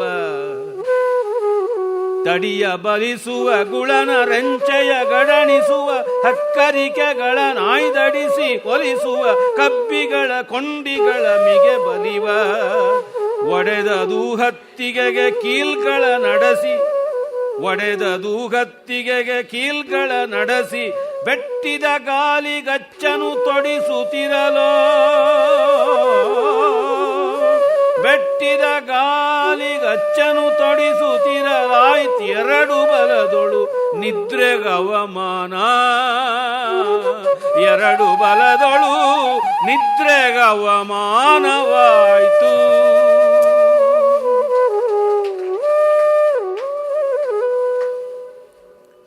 ಸಾವೇನೋ ಶಾಂತವಾಗಿಬಿಡುತ್ತೆ. ಹಾಗಾಗಿ ಶಾಂತದ ರಾಗ ಆಗಲೇ ಬಂದುಬಿಡ್ತು. ನಾವೆಲ್ಲ ಗಮನಿಸಿದಂತೆ ಆ ಅಮೋಘವಾದ ರೇವತಿ ಬದುಕು ಗೋಳು ಶಿವರಂಜನಿ. ಆ ಬದುಕಿನ ಕಷ್ಟ ನೋಡಿ ಸೇನಾ ಸನ್ನಾಹದ್ದು. ಹಿಳಿದ ಲೋಹದ ಸೀಸಕಂಗಳ ಉಷ್ಣೀಷಗಳು, ಅಂದರೆ ಯಾವ ಶೀರ್ಷಕಗಳು ಅಂತ ನಾವೇನು ಹೇಳ್ತೀವಿ, ಹೆಲ್ಮೆಟ್ಸ್ ಅಂತ, ಅವುಗಳು ಕಿತ್ತೋಗಿವೆ, ಸೀಳಿ ಹೋಗಿವೆ. ಅದನ್ನು ಗಟ್ಟಿ ಮಾಡ್ತಾ ಇದ್ದಾರೆ. ಬಲಿಸಿದರು. ಹೋಳಾದ ಕವಚವ ಹೊಲಿಸಿದರು. ಕವಚಗಳು ಹರಿದು ಹೋಗಿವೆ, ಅದನ್ನು ಹೊಲಿಸ್ತಾ ಇದ್ದಾರೆ. ಬಾಹುರಕ್ಕೆ ಸವೆಗದ ಬಿರುಕ ಬೆಸೆಸಿದರು. ತೋಳ ರಕ್ಷೆ ಯಾವುದಿದೆ, ತೋಳ್ಗಾಪು, ಅದನ್ನು ಬಿರುಕು ಸೀಳು ಹರುಕು ಆಗಿರ್ತಕ್ಕಂಥದ್ದನ್ನು ಮತ್ತೆ ಹೊಲಿಸಿದ್ರು. ನಾಳೆ ಮತ್ತೆ ಸರಿಯಾಗಿರಬೇಕಲ್ಲ. ಎಲ್ಲವೂ ಲೋಹದಲ್ಲಿ ಮಾಡೋಕ್ಕಾಗೋಲ್ಲ, ಮಾಡೋಷ್ಟು ಲೋಹ ಇರುವುದಿಲ್ಲ. ಇದ್ದರೂ ಅದನ್ನು ಹೊತ್ತು ಯುದ್ಧ ಮಾಡೋದು ಕಷ್ಟ. ಹೀಗಾಗಿ ಚರ್ಮದಿಂದ ಮಾಡಿರ್ತಕ್ಕಂಥದ್ದು, ಹತ್ತಿ ಮೊದಲಾದ ವಸ್ತುಗಳಿಂದ ಮಾಡಿದ್ದು, ನಾರಿನಿಂದ ಮಾಡಿದ್ದು. ಆ ರೀತಿಯಾಗಿ arm guard and chest guard ಈ ಥರ ಎಲ್ಲ ಹೇಳ್ತಾರಲ್ಲ, ಅಲ್ಲಿ ಒಳಗಡೆ ಹತ್ತಿ ನಾರು ಮೊದಲಾದವನ್ನು ಹಾಕಿ ದಪ್ಪಗೆ ಪ್ಯಾಡ್ಸ್ ಅಂತ ಏನು ಕರಿತೀವಿ ಹಾಗೆಲ್ಲ ಮಾಡಿರ್ತಾರೆ. ಅದೆಲ್ಲವನ್ನ ಸರಿ ಮಾಡ್ಕೊಳ್ತಾ ಇದ್ರು. ಕಳಚಿದ ಆಯುಧದ ಆಯತದ ಕೀಲ್ಗೊಳಿಸಿದರು. ಈ ಆಯುಧಗಳು ಕಳಚಿ ಹೋಗಿರುತ್ತವೆ, ಕೆಲವು ಬಿಲ್ಲಿನ ಹೆದೆ ಕಿತ್ತೋಗಿರುತ್ತದೆ, ಅದನ್ನು ಸರಿ ಮಾಡೋದಿರ್ಬೋದು. ಅಥವಾ ಬಾಣಗಳ ಫಲ ತುದಿಗಳು ಅದು ಮೊಂಡಾಗಿರಬಹುದು, ಅದು ಮುರಿದು ಹೋಗಿರಬಹುದು. ಅಥವಾ ಹೊಸ ಬಾಣಗಳು ಬೇಕಾಗಬಹುದು, ಅವುಗಳ ಪುಂಖವನ್ನು ಸರಿ ಮಾಡಿಕೊಳ್ಬೇಕಾಗಬಹುದು. ಗದೆಗಳು ನೆಗ್ಗಿ ಹೋಗಿರಬಹುದು, ಭರ್ಜಿಗಳು ಮುರಿದು ಹೋಗಿರಬಹುದು, ಅವುಗಳನ್ನೆಲ್ಲ ಸರಿ ಮಾಡಬೇಕು. ಹೀಗೆ ಮಾಡ್ತಾ ಇದ್ರು. ಖಡ್ಗಕ್ಕೆ ಕುಂತವನ್ ಕಳೆದ ಕಾವನ್ನು ತೊಡಿಸುತ್ತಿದ್ದುದು. ಕತ್ತಿಯ ಹಿಡಿ ಮುರಿದೋಗಿದ್ದರೆ ಹೊಸ ಹಿಡಿ ಹಾಕ್ತಕ್ಕಂಥದ್ದು, ಅಲುಗು ಮುರಿದೋಗಿದ್ದರೆ ಹೊಸ ಅಲುಗು ಹಾಕ್ಸೋದು. ಹೀಗೆ ಎರಡೂ ಸೇನೆಯಲ್ಲಿ ಮಾಡ್ಕೋತಾ ಇದ್ರು. ತಡಿಯ ಬಲಿಸುವ, ಆನೆಗಳ ಮೇಲೆ ಹಾಕ್ತಕ್ಕಂಥ ಯಾವ ಮೇಲಿನ ಅಲಂಕಾರ ಇದೆ, ಗಜಕಂಬಲ, ಅದನ್ನು ಸರಿ ಮಾಡ್ತಕ್ಕಂಥದ್ದು ಕೆಲವರು. ಗುಳನ ರೆಂಚೆಯ ಗಡಣಿಸುವ, ಅದಕ್ಕೆ ಬೇಕಾಗಿರ್ತಕ್ಕಂಥ ಅಲಂಕಾರ ಹಾಳಾಗಿದ್ದರೆ ಅದನ್ನು ಒಪ್ಪ ಮಾಡ್ತಕ್ಕಂಥದ್ದು. ರೆಂಚೆ ಅಂದರೆ ಗುಚ್ಛಗಳು. ಹಕ್ಕರಿಕೆಗಳನ್ನು ಆಯ್ದಡಿಸಿ ಹೊಲಿಸುವ, ಕುದುರೆಯ ಜೀನುಗಳು ಹಕ್ಕರಿಕೆ, ಅದನ್ನು ಸರಿ ಮಾಡ್ತಕ್ಕಂಥವು. ಮತ್ತು ಕಬ್ಬಿಗಳ ಮಿಗೆ ಬಲಿವ, ಕುದುರೆಗಳ ಕಡಿವಾಣ ಯಾವುದಿದೆ ಅದು ಕಿತ್ತೋಗಿದ್ದರೆ ಆ ಕಡಿವಾಣದ ಕೊಂಡಿಗಳನ್ನು ಸೇರಿಸ್ತಕ್ಕಂಥದ್ದು. ಕಬ್ಬಿಗಳ ಮಿಗೆ ಬಲಿವ ಕೊಂಡಿಗಳ, ಕಬ್ಬಿಗಳ ಕೊಂಡಿಗಳ ಮಿಗೆ ಬಲಿವ. ಕೊಂಡಿಗಳು ಆ ಲಗಾಮಿಗೆ ಇರತಕ್ಕಂಥ ಸಂಪರ್ಕ ಸಾಧನಗಳು, ಅವುಗಳನ್ನೆಲ್ಲ ಬಿಟ್ಟು ಹೋಗ್ತಾ ಇದ್ದನ್ನು ಸರಿ ಮಾಡ್ತಾ ಇದ್ರು. ಒಡೆದ ದೂಹತ್ತಿಗೆ, ದೂಹತ್ತಿಗೆ ಅಂದರೆ ಇಬ್ಬಾಯ ಖಡ್ಗ. ದೂ ಅಂದರೆ ದುಗ ಅಂತೀವಲ್ಲ, ಆ ಥರ ದ್ವಯ ಅಂತ. ಇಬ್ಬಾಯ ಹತ್ತಿಗೆ, ಇಬ್ಬಾಯ ಖಡ್ಗದಲ್ಲಿ ಒಂದು ಬಾಯಿ ಮೊಂಡಾಗಿದ್ದರೆ ಅದನ್ನು ಮೊನೆ ಮಾಡೋದು, ಎರಡು ಬಾಯು ಸರಿಯಾಗಿದ್ದರೆ ಅದನ್ನು ಹರಿತ ಮಾಡೋದು. ಕೀಲ್ಗಳ ನಡೆಸಿ ಬೆಟ್ಟಿದ ಗಾಲಿಗಚ್ಚನ್ನು ತೊಡಿಸುವ, ರಥದ ಚಕ್ರಗಳ ಗಾಲಿಗಳು ಕಳಚಿ ಬಂದಿದ್ರೆ ಅಥವಾ ಕಡಾಣಿ ಮುರಿದಿದ್ರೆ, ನೊಗ ಮುರಿದಿದ್ರೆ ಅವನ್ನೆಲ್ಲ ಸರಿ ಮಾಡ್ತಾ ಎರಡೂ ಶಿಬಿರಗಳಲ್ಲಿ ರಾತ್ರಿಡೀ ಕೆಲಸದಲ್ಲಿ ನಿದ್ರೆಗೆ ಅವಮಾನವಾಯಿತು ಅಂತ. ನಿದ್ರೆಯನ್ನು ಗೌರವಿಸಬೇಕು, ಅದಕ್ಕೆ ಅರ್ಪಿತವಾಗಬೇಕು ಮೈ ಮನಸ್ಸು. ಆಗಲಿಲ್ಲ, ನಿದ್ರೆಗೆಟ್ಟರು ಅನ್ನೋದನ್ನು ಅದು ಇಂಥ ಮನೋಹರವಾದ ಅತ್ಯಂತ ತಿರಸ್ಕೃತ ವಾಚ್ಯ ಧ್ವನಿಯ ಲಕ್ಷಣಾವೃತ್ತಿಯನ್ನು ಮಾಡಿ ವರ್ಣಿಸಿದ್ದಾನಲ್ಲ. ಉಪಚಾರ ವಕ್ರತ ಎಷ್ಟು ಚೆನ್ನಾಗಿ ಮಾಡಿದ್ದಾನೆ, ಅಮೋಘವಾದದ್ದು. ಮುಂದಿನ ಪದ್ಯಗಳು ಮತ್ತೂ ಚೆನ್ನಾಗಿವೆ, ನೋಡೋಣ.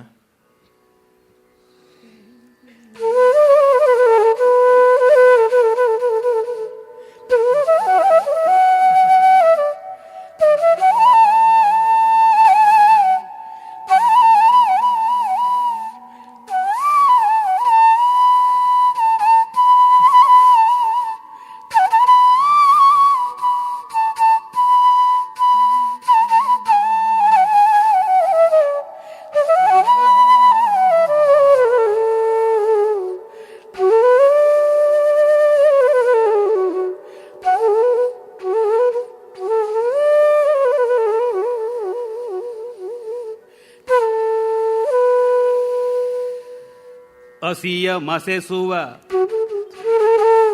ಮುರಿದ ಲೌಡಿಯ ಬೆಸುವ ಕುಂತದ ದಾರೆಗಳ ಢಾಳಿಸುವ ನೆರೆ ಸೊಪ್ಪಾದ ಹಿಳುಕಿನ ಗರಿಯ ಕೀಲಿಸುವ ಹಸಿಯ ಮಸೆಸುವ ಮುರಿದ ಲೌಡಿಯ ಬೆಸುವ ಕುಂತದ ದಾರೆಗಳ ಢಾಳಿಸುವ ನೆರೆ ಸೊಪ್ಪಾದ ಗಿಳುಕಿನ ಗರಿಯ ಕೀಲಿಸುವ ಹೊಸತಿರುವ ಕಟ್ಟುವ ಕಠಾರಿಯ ಮಸೆವ ಹಲಗೆಯ ಬಲಿವ ಸುರಗಿಯ ಬಸೆಯ ಬೆಳಸುವ ವೀರ ಭಟರೊಪ್ಪಿದರು ಕಟಕದಲ್ಲಿ ಹೊಸತಿರುವ ಕಟ್ಟುವ ಕಟಾರಿಯ ಮಸೆವ ಹಲಗೆಯ ಬಲಿವ ಸುರಗಿಯ ಬಸೆಯ ಬೆಳೆಸುವ ವೀರ ಭಟರು ಒಪ್ಪಿದರು ಕಟಕದಲ್ಲಿ ಹರಿದ ಕೊರಳನು ಬಿಗಿವ ಉರದೊಳು ಮುರಿದ ಬಾಣವ ಕೀಳ್ವ ಹರಿದ ಕೊರಳನು ಬಿಗಿವ ಉರದೊಳು ಮುರಿದ ಬಾಣವ ಕೀಳುವ ಹೊಟ್ಟೆಯ ನಿರಿಗರುಳನೊಳಗಿಕ್ಕಿ ಹೊಲಿಸುವ ಮದ್ದುಗಳ ನಿಡುವ ಹೊಟ್ಟೆಯ ನಿರಿಗರುಳನೊಳಗಿಕ್ಕಿ ಹೊಲಿಸುವ ಮದ್ದುಗಳ ನಿಡಿವ ಉರಿವ ಸೇಕದ ನಸ್ಯದೊಳು ಹದನರಿವ ತುರಗದ ವೈದ್ಯತತಿ ಎಚ್ಚರಿಕೆಯಲಿ ಸಂತೈಸಿದರು ವಾಜಿಗಳ ವೇದನೆಯ ಉರಿವ ಸೇಕದ ನಸ್ಯದೊಳು ಹದನರಿವ ತುರಗದ ವೈದ್ಯತತಿ ಎಚ್ಚರಿಕೆಯಲಿ ಸಂತೈಸಿದರು ವಾಜಿಗಳ ವೇದನೆಯ ಸಂತೈಸಿದರು.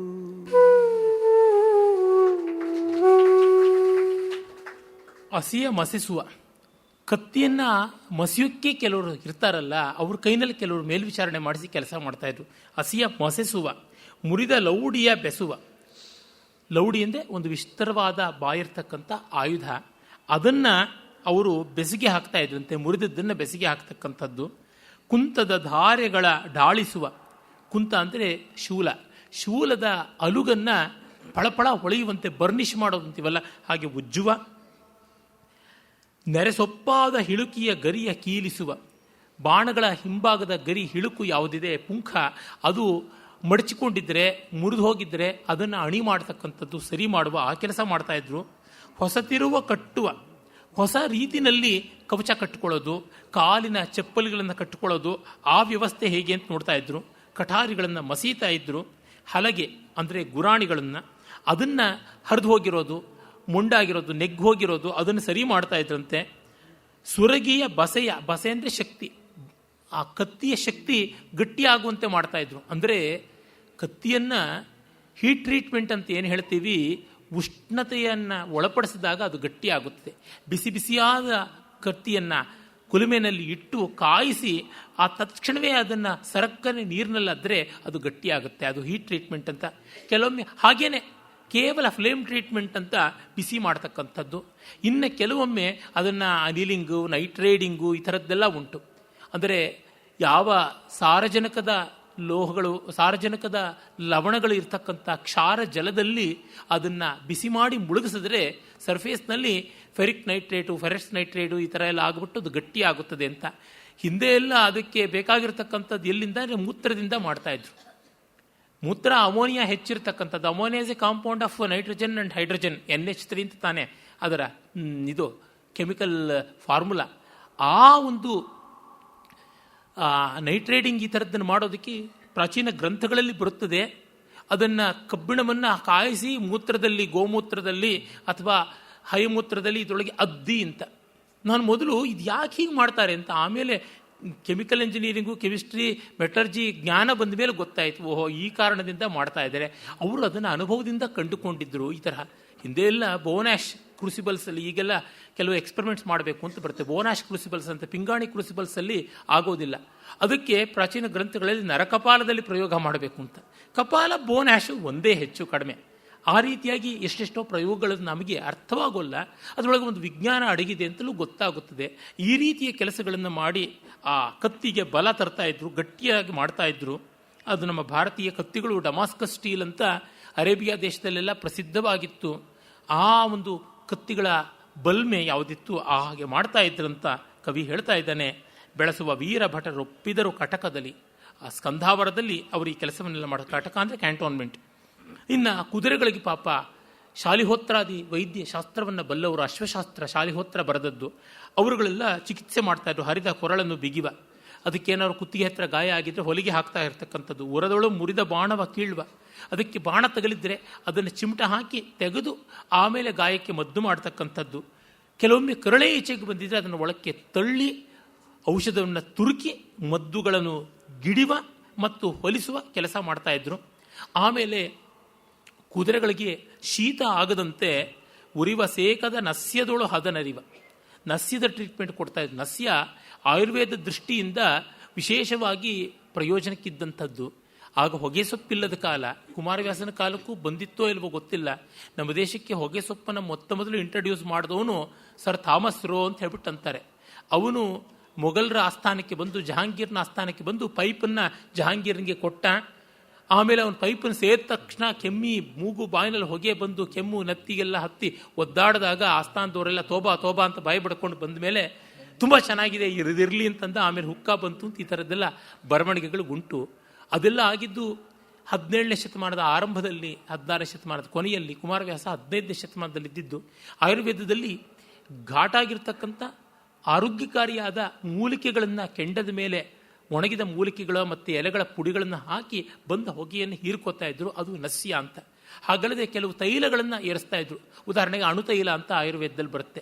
ಕುತ್ತಿಗೆ ನೋವು, ಬೆನ್ನೋವು ಎಲ್ಲ ಇದ್ದರೆ ಅಣುತೈಲವನ್ನು ಮೂಗಿಗೆ 2 ಡ್ರಾಪ್ಸ್ ಹಾಕ್ಕೊಳ್ಳಿಂತ ಹಾಕ್ಕೊಂಡು ತಲೆಗೆ ಏರಬೇಕು. ಅದೊಂಥರ ನತ್ತಿ ಹತ್ತೋ ತರಹ ತಲೆಗೆ ಏರಬೇಕು ಬ್ರಹ್ಮರಂಧ್ರಕ್ಕೆ.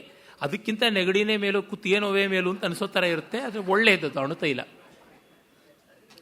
ಒಟ್ಟಲ್ಲಿ ಸರ್ವಿಕಲ್ ಸ್ಪಾಂಡಲೈಟಿಸ್ ಈ ಥರದ್ದಕ್ಕೆಲ್ಲದಕ್ಕೂ ಅಣುತೈಲವನ್ನು ಪ್ರಶಸ್ತ ಅಂತ ಹೇಳ್ತಾರೆ. ಆ ನಸ್ಯ ಕ್ರಿಯೆಯನ್ನು ಮಾಡ್ತಾ ಅವರ ಕುದುರೆಗಳ ಸ್ವಾಸ್ಥ್ಯವನ್ನು ನೋಡ್ತಾ ಇದ್ರು. ಎಚ್ಚರಿಕೆಯಲ್ಲಿ ಸಂತೈಸಿದರು ವೈದ್ಯರು ವಾಜಿಗಳ ವೇದನೆಯ ಅಂತ. ಕುಮಾರವ್ಯಾಸ ಕುದುರೆಗಳ ಸಂಕಟವನ್ನು ಮರೆತಿಲ್ಲ ನೋಡಿ. ಈ ಮಹಾಕಾವ್ಯದಲ್ಲಿ 10,000 ಪದ್ಯಗಳಲ್ಲಿ ಒಂದು ಪದ್ಯ ಕುದುರೆಗಳ ಸ್ವಾಸ್ಥ್ಯಕ್ಕೂ ಇಟ್ಟಿದ್ದಾನೆ. ಇನ್ನು ಆ ಸೇನೆಯ ಜನಕ್ಕೆ ಏನೇನಾಗಬೇಕಾಗಿತ್ತು ಅದನ್ನು ವರ್ಣಿಸ್ತಾನೆ. ಆನೆಗಳ ಚಿಕಿತ್ಸೆಯನ್ನು ಹೇಳ್ತಾನೆ, ಮನುಷ್ಯರದು ಹೇಳ್ತಾನೆ.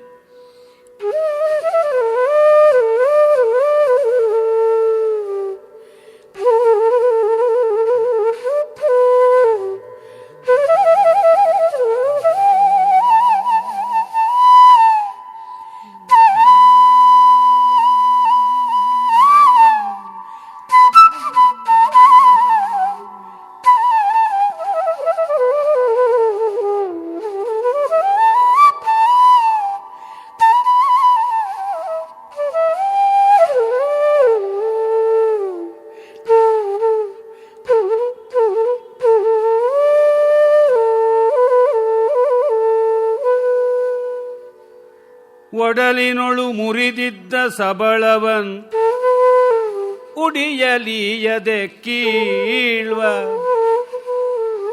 ಒಡಲಿನೊಳು ಮುರಿದಿದ್ದ ಸಬಳವನುಡಿಯಲೀಯದೆ ಕೀಳ್ವ, ಮದ್ದನು ಗಿಡಿವ ಜೇವಣಿಗೆಯೊಳು ಸಪ್ರಾಣಿಸುವ ದುರ್ವ್ರಣದ ತೊಡೆದು ಕಟ್ಟುವ,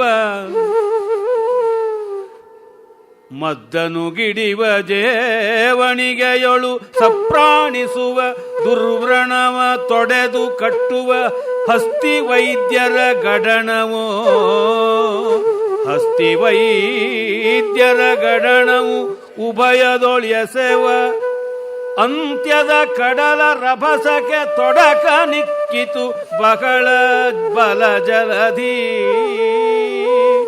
ಹಸ್ತಿ ವೈದ್ಯರ ಗಡಣವು ಉಭಯದೊಳ್ಯಸೆವ, ಅಂತ್ಯದ ಕಡಲ ರಭಸಕ್ಕೆ ತೊಡಕ ನಿಕ್ಕಿತು ಬಹಳ ಬಲ ಜಲದಿ,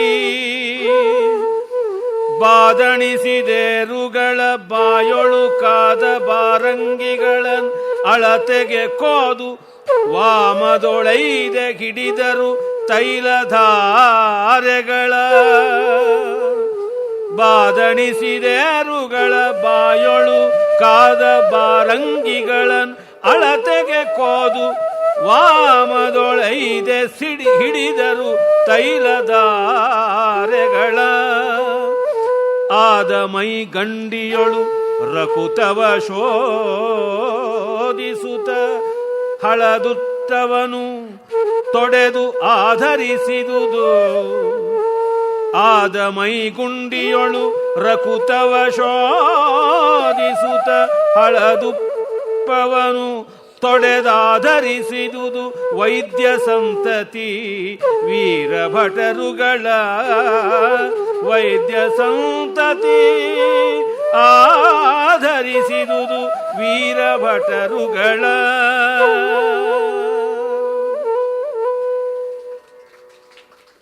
ಕುಮಾರವ್ಯಾಸನಿಗಂತೂ ಗಜಶಾಸ್ತ್ರ ಚೆನ್ನಾಗಿ ಗೊತ್ತಿತ್ತು. ಅವನು ಹೆಚ್ಚು ಕಡಿಮೆ ಪ್ರೌಢದೇಯರಾಯನ ಗಜಶಾಲೆಯಲ್ಲಿ ಕೆಲಸ ಮಾಡ್ತಾ ಇದ್ದ ಅಂತ ಕೂಡ ಹೇಳ್ತಾರೆ. ಅಶ್ವಶಾಸ್ತ್ರಕ್ಕೂ ಅವನದೇನು ಕೊರತೆ ಇಲ್ಲ, ತಿಳಿವು.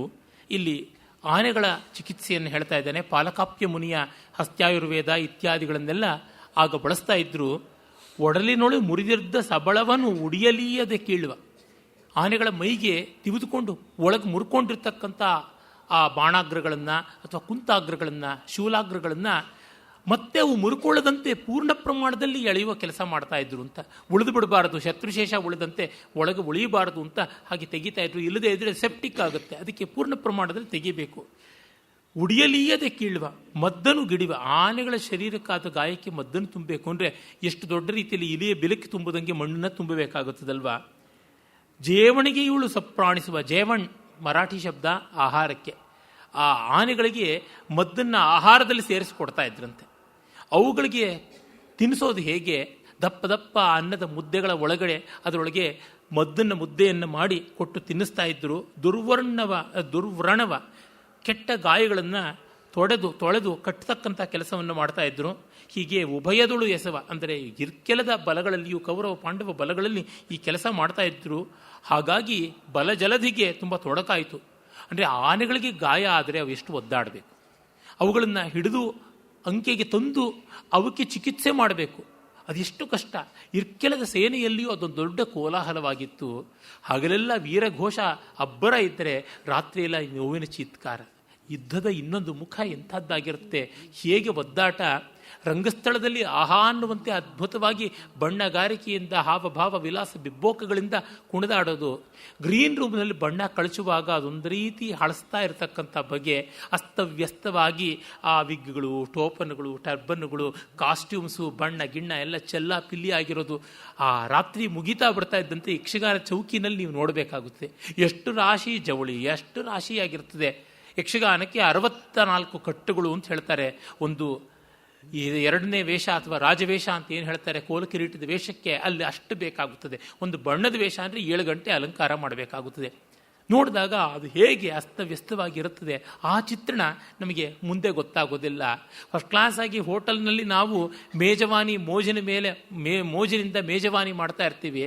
ಅಲ್ಲಿ ಅಡುಗೆ ಮನೆಯಲ್ಲಿ ಎಷ್ಟು ಅಸ್ತವ್ಯಸ್ತತೆ ಇರ್ತದೆ. ಇವೆಲ್ಲ ತಯಾರಿಕೆಯ ಹಂತದ ಹಿನ್ನೆಲೆ. ಒಂದು ಪದ್ಯ, ಒಂದು ಕವಿತೆ, ಒಂದು ಕಾದಂಬರಿ ಬರೆಯುವಾಗ ಕವಿಯ ಮನಸ್ಸಿನ ಹಿನ್ನೆಲೆ ಹೇಗಿರುತ್ತೆ, ಒಂದು ರಿಸರ್ಚ್ ಪೇಪರ್ ಬೇರೆಬೇಕಾದ್ರೆ ಎಷ್ಟು ಎಕ್ಸ್ಪೆರಿಮೆಂಟ್ ಆಗಿರುತ್ತೆ, ಏನೆಲ್ಲ ಇದನ್ನು ನೋಡಿದಾಗ ಒಂದು ಹಿಡಿ ಧಾನ್ಯದ ಹಿಂದೆ ಎಷ್ಟು ತಿಂಗಳ ಕೆಸರಾಟ ಮಾಡಬೇಕಾಗಿರುತ್ತದೆ, ಗೊಬ್ಬರದ ಗುಂಡಿಲಿ ಒದ್ದಾಡಬೇಕು.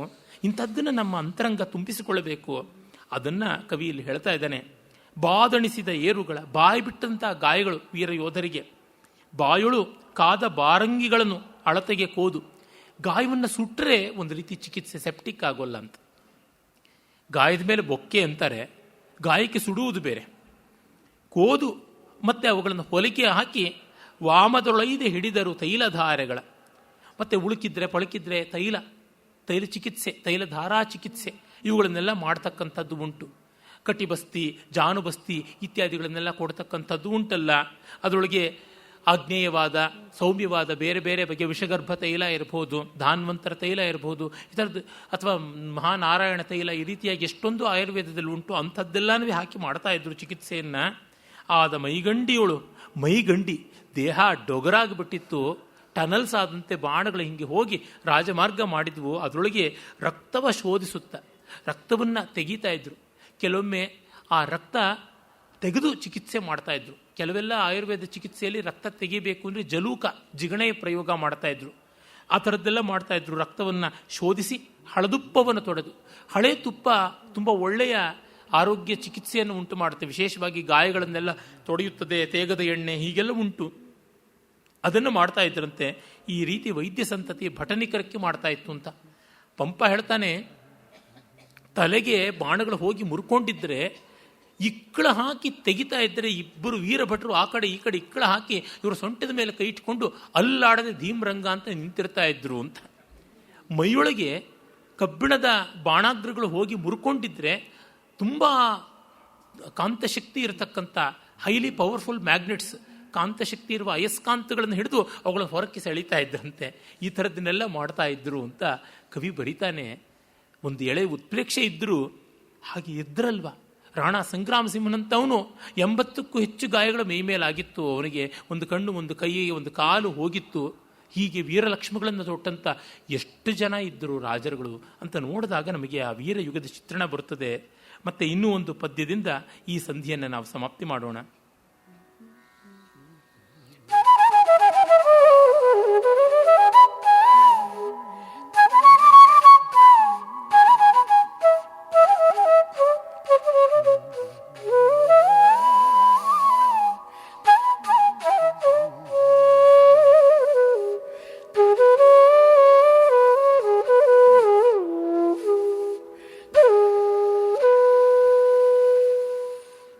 ಕಡುಗದಡ ವೈಲುಗಳ ಅಡುಮದ್ದಡಸಿದರು, ಕಡುಗದಡ ವೈಲುಗಳ ಅಡುಮದ್ದಡಿಸಿದರು, ಸೂಕರನ ತುಪ್ಪವ ತೊಡೆದರ್ ಇರಿದೇರಿನೊಳು ಬಿಟ್ಟರು ತೈಲಧಾರೆಗಳ, ಇರಿದೇರಿನೊಳು ಬಿಟ್ಟರು ತೈಲಧಾರೆಗಳ, ಕುಡಿಸಿದರು ಮಂತ್ರೋದಕವನ್ ಒಳಗಡಸಿ ಕರುಳನು ಮುಟ್ಟಿ ಮಂತ್ರಿಸಿ ತೊಡೆದರ ಕಿಳೌಷಧಿಗಳನ್ನು ನೃಪಸೇನೆಯರಡರಲಿ, ಕುಡಿಸಿದರು ಮಂತ್ರೋದಕವನು ಒಳಗಡಸಿ ಕರುಳನು ಮುಚ್ಚಿ ಮಂತ್ರಿಸಿ ತೊಡೆದರ್ ಅಖಿಳೌಷಧಿಗಳನ್ನು ನೃಪಸೇನೆಯರಡರಲಿ, ನೃಪಸೇನೆಯರಡರಲಿ ಔಷಧಿಗಳನ್ನು ಮಂತ್ರಿಸಿ ತೊಡೆದರು.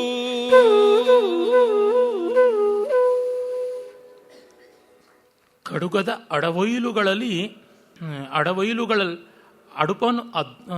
ಅಡುಪ ಮದ್ದಡಸಿದರು. ಖಡ್ಗಗಳ ಏಟಿಗೆ ಬಾಯ್ಬಿಟ್ಟ ಗಾಯಗಳಿಗೆ ಈ ಔಷಧವನ್ನು, ಪುಡಿಯಾದ ಔಷಧವನ್ನು ತುಂಬಿ ತುರುಕಿ ಅಡಕ ಮಾಡಿದ್ರು. ಅದರ ಮೇಲೆ ಸೂಕರನ ತುಪ್ಪವ ತೊಡೆದರು. ಹಂದಿಯ ಕೊಬ್ಬನ್ನು ತೊಡೀತಾರೆ. ಯಾಕೆಂದರೆ ಅದು ಒಂದು ಆಯಿಂಟ್ಮೆಂಟ್ ಮೂಲ. ಎಷ್ಟೋ ಆಯಿಂಟ್ಮೆಂಟ್ಗಳ ಬೇಸ್ಗಳು ಇಂಥವೇ ಆಗಿರುತ್ತೆ ಈಗಲೂ ಕೂಡ. ಜಲ್ಲಿ, ಪೆಟ್ರೋಲಿಯಂ ಜಲ್ಲಿ, ಈ ಥರದ್ದೆಲ್ಲ ಎಷ್ಟೋ ಬಾರಿ ಬರುತ್ತದೆ. ಹಾಗೆ ಮಾಡ್ತಾರೆ. ಏರಿನೊಳು ಬಿಟ್ಟರು ತೈಲಧಾರೆಗಳ, ಮತ್ತು ಗಾಯಗಳಾಗಿರೋಂಥ ಜಾಗದಲ್ಲಿ ತೈಲ ಎಲ್ಲ ಹಚ್ಚಿ ಸವರ್ತಾರೆ. ಮಾಗೋದಕ್ಕೆ, ಗಾಯ ಬೇಗ ಶೀಘ್ರವಾಗಿ ಗುಣವಾಗೋದಕ್ಕೆ ಕೆಲವು ಕಡೆ ಜೇನುಮೇಣವನ್ನು, ಜೇನುತುಪ್ಪವನ್ನು ಕೂಡ ಹಚ್ಚೋದು ಉಂಟು. ಮತ್ತು ಇದೆಲ್ಲ ಆದ ಮೇಲಿಂದ ಅವರಿಗೆ ವಿಶ್ವಾಸ ಬರಬೇಕಲ್ಲ, ಅದಕ್ಕಾಗಿ ದೈವವ್ಯಪಾಶ್ರಯ, ಯುಕ್ತಿವ್ಯಪಾಶ್ರಯ ಅಂತ ಎರಡು ಉಂಟು. ಯುಕ್ತಿವ್ಯಪಾಶ್ರಯ ಈ ರೀತಿ ಚಿಕಿತ್ಸೆ, ಮನುಷ್ಯ ಪ್ರಯತ್ನ. ದೈವವ್ಯಪಾಶ್ರಯ ಅಂದರೆ ದೇವತಾನುಗ್ರಹ ಆಗಬೇಕು ಅಂತ ಮಂತ್ರೋದಕವನ್ನು ಕುಡಿಸಿ, ಇನ್ನು ನಿಮಗೆ ಏನು ತೊಂದರೆ ಆಗೋದಿಲ್ಲ, ಸೆಪ್ಟಿಕ್ ಆಗೋದಿಲ್ಲ, ಮತ್ತೊಂದಾಗೋಲ್ಲ, ಮಗದೊಂದಾಗೋದಿಲ್ಲ, ಯಾವ ರೀತಿಲೂ ಆಗದೆ ನಾಳೆ ಹಾಯಾಗಿ ಯುದ್ಧ ಮಾಡ್ತೀರಾ ಅಂತ ಧೈರ್ಯ ಕೊಟ್ಟು ಮಂತ್ರೋದಕವನ್ನು ಕುಡಿಸಿ ಮಲಗಿಸುತ್ತಾರಂತೆ. ಹೀಗೆ ಹೊಟ್ಟೆಯಿಂದ ಬಿರುಕೊಂಡು ಬಂದ ಕರಳುಗಳನ್ನು ತುರುಕಿ ತೊಡೆದರು ಅಖಿಳೌಷಧಿಗಳನ್ನು ಎರಡು ಕಡೆಯಲ್ಲೂ ಮಾಡ್ತಾರೆ. ಆ ರೀತಿ 2ನೇ ದಿವಸದ ಯುದ್ಧ ಆರಂಭವಾಗುತ್ತದೆ. 2ನೇ ದಿವಸದ ಯುದ್ಧದಲ್ಲಿಯೇ ಕೃಷ್ಣ ಚಕ್ರ ಹಿಡಿಯುವ ಪ್ರಸಂಗ. ಅದು 6ನೇ ಸಂಧಿ. ಮಹಾಭಾರತದ ಕೆಲವು ಆವೃತ್ತಿಗಳಲ್ಲಿ 2ನೇ ದಿವಸ ಮತ್ತು 9ನೇ ದಿವಸ ಎರಡೂ ದಿವಸ ಹೀಗೆ ಪುನರಾವೃತ್ತಿ ಆಗುತ್ತದೆ. ಕೃಷ್ಣ ಚಕ್ರ ಹಿಡಿದದ್ದು ಅಂತ ಬರುತ್ತದೆ. ವಸ್ತುತಃ ಅದು 9ನೇ ದಿವಸವೇ ಇರಬೇಕು ಅಂತ ಅನಿಸುತ್ತದೆ. ಅಲ್ಲಿವರೆಗೂ ಅರ್ಜುನ ತೆಪ್ಪಗಿದ್ದ ಅಂತ. ಇದು ಕುಮಾರವ್ಯಾಸ ಒಂದೇ ಬಾರಿ ಚಕ್ರ ಹಿಡಿಸಿದ್ದಾನೆ. ಹೀಗಾಗಿ ಇದನ್ನು ನಾವು 9ನೇ ದಿವಸ ಅಂತ ಭಾವಿಸಿಕೊಳ್ಳಬಹುದು. ಒಟ್ಟಿನಲ್ಲಿ ತಾತ್ಪರ್ಯವಿಷ್ಟು, ಕೃಷ್ಣನಿಗೆ ರೋಷ ಬಂದು ಚಕ್ರ ಹಿಡಿಯುವಂತೆ ಆಗುತ್ತದೆ. ಹಾಗೆ ಆ ಒಂದು ವಿಶಿಷ್ಟವಾದ ಸಂದರ್ಭದ ಸ್ವಾರಸ್ಯ ಇರತಕ್ಕಂಥ ಸಂಧಿಯಲ್ಲಿ 10ನೇ ಪದ್ಯಕ್ಕೆ ನಾವು ಬರೋಣ.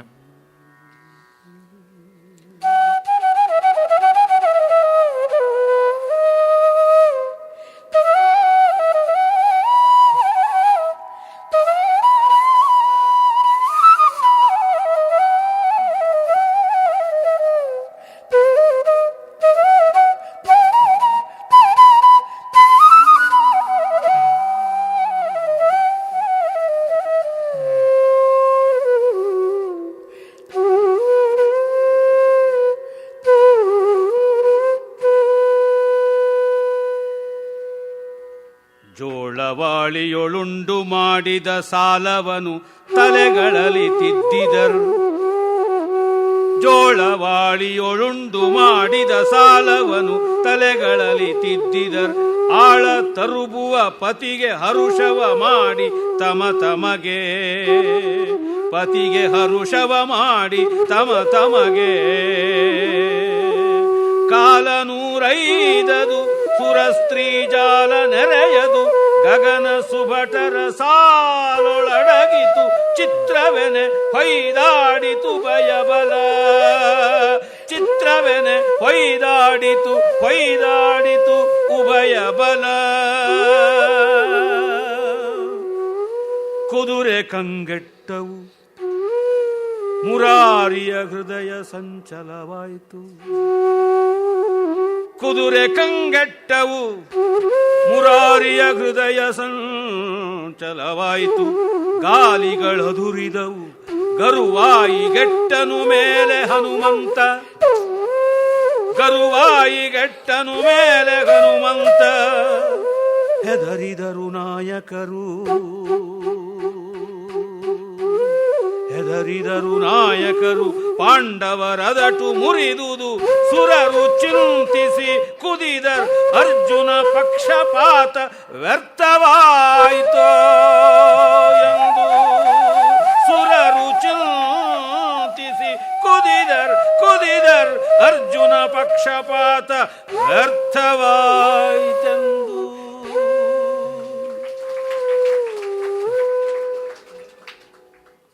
ಭೀಷ್ಮ ವಿಜೃಂಭಿಸಿದ್ದಾನೆ. ಭೀಷ್ಮ ವಿಜೃಂಭಣೆಯ ಫಲ ಎಂಥದ್ದು ಅಂತ ಹಲವು ಪದ್ಯಗಳಲ್ಲಿ ಬರುವಾಗ 2 ಪದ್ಯ ಇಲ್ಲಿ ಆಯ್ಕೆ ಮಾಡಿಕೊಂಡಿದ್ದೀವಿ. 10, 17. ಜೋಳವಾಳಿಯೊಳುಂಡು ಮಾಡಿದ ಸಾಲವನ್ನು ತಲೆಗಳಲ್ಲಿ ತಿದ್ದಿದರು.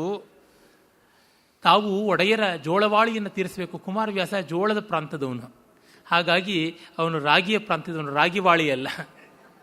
ಆ ಜೋಳ ಬೆಳೀತಕ್ಕಂಥ ಉತ್ತರ ಕರ್ನಾಟಕದ ಕಡೆಯವನು. ಅಷ್ಟೊತ್ತಿಗೆ ಜೋಳ ನೆಲೆ ನಿಂತಿತ್ತು ನಮ್ಮಲ್ಲಿ. ಜೋಳವಾಳಿಯ ಉಂಡು ಮಾಡಿದ ಸಾಲವನ್ನು, ಒಡೆಯನ ಜೋಳವಾಳಿಯನ್ನು ಪಡೆದು ಅವನ ಅನ್ನದ ಋಣದ ಸಾಲವನ್ನು ತಮ್ಮ ತಲೆಗಳಲ್ಲಿ ತಿದ್ದಿದ್ರು ಅಂತ.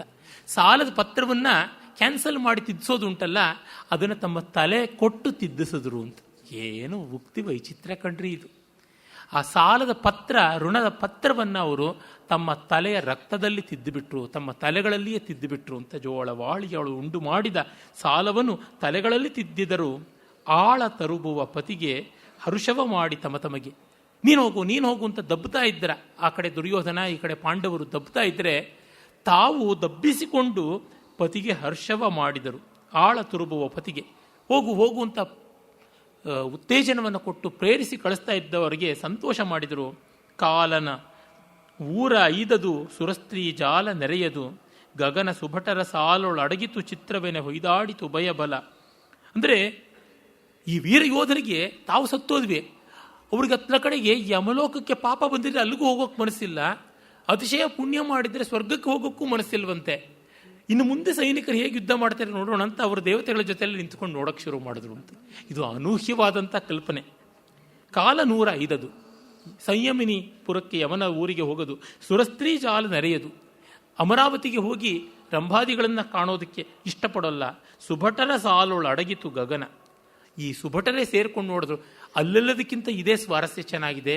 ಇಲ್ಲಿ ಕರುಣರಸ ನರಕದಲ್ಲಿ ಯಾತನೆ, ಈ ಶೃಂಗಾರ ರಸ ಸ್ವರ್ಗದಲ್ಲಿ, ಅದಕ್ಕಿಂತ ಈ ವೀರರಸವೇ ಚೆನ್ನಾಗಿದೆ ಅಂತ ನೋಡ್ತಾ ನಿಂತರು ಅಂತನ್ನುವುದನ್ನು ಹೇಳ್ತಾನೆ. ಇದಂತೂ ಯಾವ ಕವಿಯೂ ಮಾಡದೇ ಇರತಕ್ಕಂಥ ಕಲ್ಪನೆ. ಇನ್ನು ಭೀಷ್ಮ ವಿಜೃಂಭಣೆ ಹೇಗಾಯಿತು? ಕುದುರೆ ಕಂಗೆಟ್ಟವು. ಅರ್ಜುನನ 4 ಅಶ್ವಗಳು ಕೂಡ ತತ್ತರಿಸಿ ಹೋಗ್ಬಿಡ್ತಾ ಇವೆ. ಮುರಾರಿಯ ಹೃದಯ ಸಂಚಲವಾಯಿತು. ಕೃಷ್ಣಂಗೆ ಎದೆ ಅಳಕದಂತೆ ಇದೇನು ಮಾಡ್ತಾ ಇದ್ದಾನೆ ಈ ಮುದುಕ? ಗಾಲಿಗಳು ಅದುರಿದವು, ರಥಚಕ್ರಗಳು ಅಲ್ಲಾಡ್ತಾ ಇವೆ, ಚಿತ್ಕಾರ ಮಾಡ್ತಾ ಇವೆ. ಗರುವಾಯಿಗೆಟ್ಟನ ಮೇಲೆ ಹನುಮಂತ, ಚಿರಂಜೀವಿ ಹನುಮಂತನಿಗೆ ನಾನೆಲ್ಲ ಸತ್ತೋಗ್ತೀನಿ ಅನ್ನೋ ಥರ ಅನಿಸ್ತಂತೆ. ಆ ರೀತಿಯಾದದ್ದು ಅಂದರೆ 2 ಯುಗ ಕಂಡಂಥ ಮಹಾನುಭಾವನಿಗೆ ತಬ್ಬಿಬ್ಬಾಗುವಂತೆ ಆಯಿತು. ಅಂದರೆ ಈ ಮಹಾವೀರನ ವೈಭವ ಎಂಥದ್ದು ಅಂತ ಗೊತ್ತು ಮಾಡಿಸ್ಬೇಕಲ್ಲ. ಇದಕ್ಕೆ ನಮ್ಮ ಪುರಾಣ ಕಲ್ಪನೆಗಳು ಒದಗಿ ಬರುವಂತೆ ಇನ್ಯಾವೂ ಒದಗಿ ಬರೋಲ್ಲ. ಮಹಾಕಾವ್ಯವನ್ನು ಬರೀಬೇಕು ಅಂತಂದರೆ ವರ್ತಮಾನ ಜಗತ್ತನ್ನು ಇಟ್ಕೊಂಡು ಮಾಡೋಕ್ಕಾಗೋಲ್ಲ. ಒಂದು ಸ್ವಲ್ಪ ಅಲೌಕಿಕ ತರಬೇಕಾಗುತ್ತದಲ್ಲ. ಅದನ್ನು ನೋಡಿದ್ರೆ ಹೆದರಿದನು ನಾಯಕರು. ಎಲ್ಲ ನಾಯಕರು 7 ಅಕ್ಷೋಹಿಣಿಯ 7 ಜನ ನಾಯಕ ಸೇನಾನಿಗಳು ಅವರು ಅಳುಕಿದ್ರು. ಪಾಂಡವರ ಅದಟು ಮುರಿದುದು. ಅಯ್ಯೋ, ಪಾಂಡವರಿಗೆ ಇನ್ನು ಮುಗೀತು, ಗತಿ ಇಲ್ಲ ಅಂತ ಪಾಪ ಇವರು ಬೆಟ್ಟಿಂಗ್ಸ್ ಎಲ್ಲ ಮಾಡಿದ್ದಾರೆ. ಅವನು ಗೆಲ್ತಾನೆ, ಇವನು ಗೆಲ್ತಾನೆ, ಭೀಷ್ಮನ್ ಇವನು ಮಣ್ಣು ಮುಕ್ಕಿಸ್ಬಿಡ್ತಾನೆ ಅಂತೆಲ್ಲ ಹೇಳ್ಬಿಟ್ಟು ಅರ್ಜುನನ ಮೇಲೆ ಸಿಕ್ಕಾಪಟ್ಟೆ ಪಂಟ್ರುಗಳು ಮಾಡಿಬಿಟ್ಟಿದ್ದಾರೆ. ಕೆಲಸನ ಮ್ಯಾಚ್ ಫಿಕ್ಸಿಂಗ್ ಅಲ್ವಲ್ಲ, ಅದರಿಂದ ಸಿಕ್ಕಾಪಟ್ಟೆ ಇಟ್ಬಿಟ್ಟಿದ್ದಾರೆ. ಸುರರು ಚಿಂತಿಸಿ ಕುದಿದರು. ಅರ್ಜುನ ಪಕ್ಷಪಾತ ವ್ಯರ್ಥವಾಯಿತು. ನಾವು ನಮ್ಮ ಒಡೆಯನ ಮಗ ಅರ್ಜುನ, ಇಂದ್ರಪುತ್ರ ಅಂತ ಅವನ ಮೇಲೆ ಸಿಕ್ಕಾಪಟ್ಟೆ ಕಟ್ಬಿಟ್ಟಿದ್ವಿ. ಅರ್ಜುನ ಒಂದು ಬಾಣಕ್ಕೆ ಭೀಮಂದು 72 ಬಾಣ ಅಂತೆಲ್ಲ ಲೆಕ್ಕ ಇಟ್ಕೊಂಡಿದ್ರೂ ನಾವು ಎಷ್ಟು ಸ್ಟೇಕ್ಸ್ ಇತ್ತು ನಮಗೆ. ನೋಡಿದ್ರೆ ವ್ಯರ್ಥವಾಯಿತು, ಪಕ್ಷಪಾತ. ಅರ್ಜುನ ಭಲೆ ಭಲೆ ಅಂತಿದ್ದು ಬಾಯೊಣಗುವಂತೆ ಆಯಿತು, ನಿರ್ಲಜ್ಜೆ ಆಯಿತು ಅಂತ ಚಿಂತೆ ಮಾಡ್ತಾ ಇದ್ದಾರಂತೆ. ಆಗ ಅಬ್ಬರದಿಂದ ಭೀಷ್ಮ ಉರುಬಿಕೊಂಡು ಬರ್ತಾನೆ ನೋಡಿ.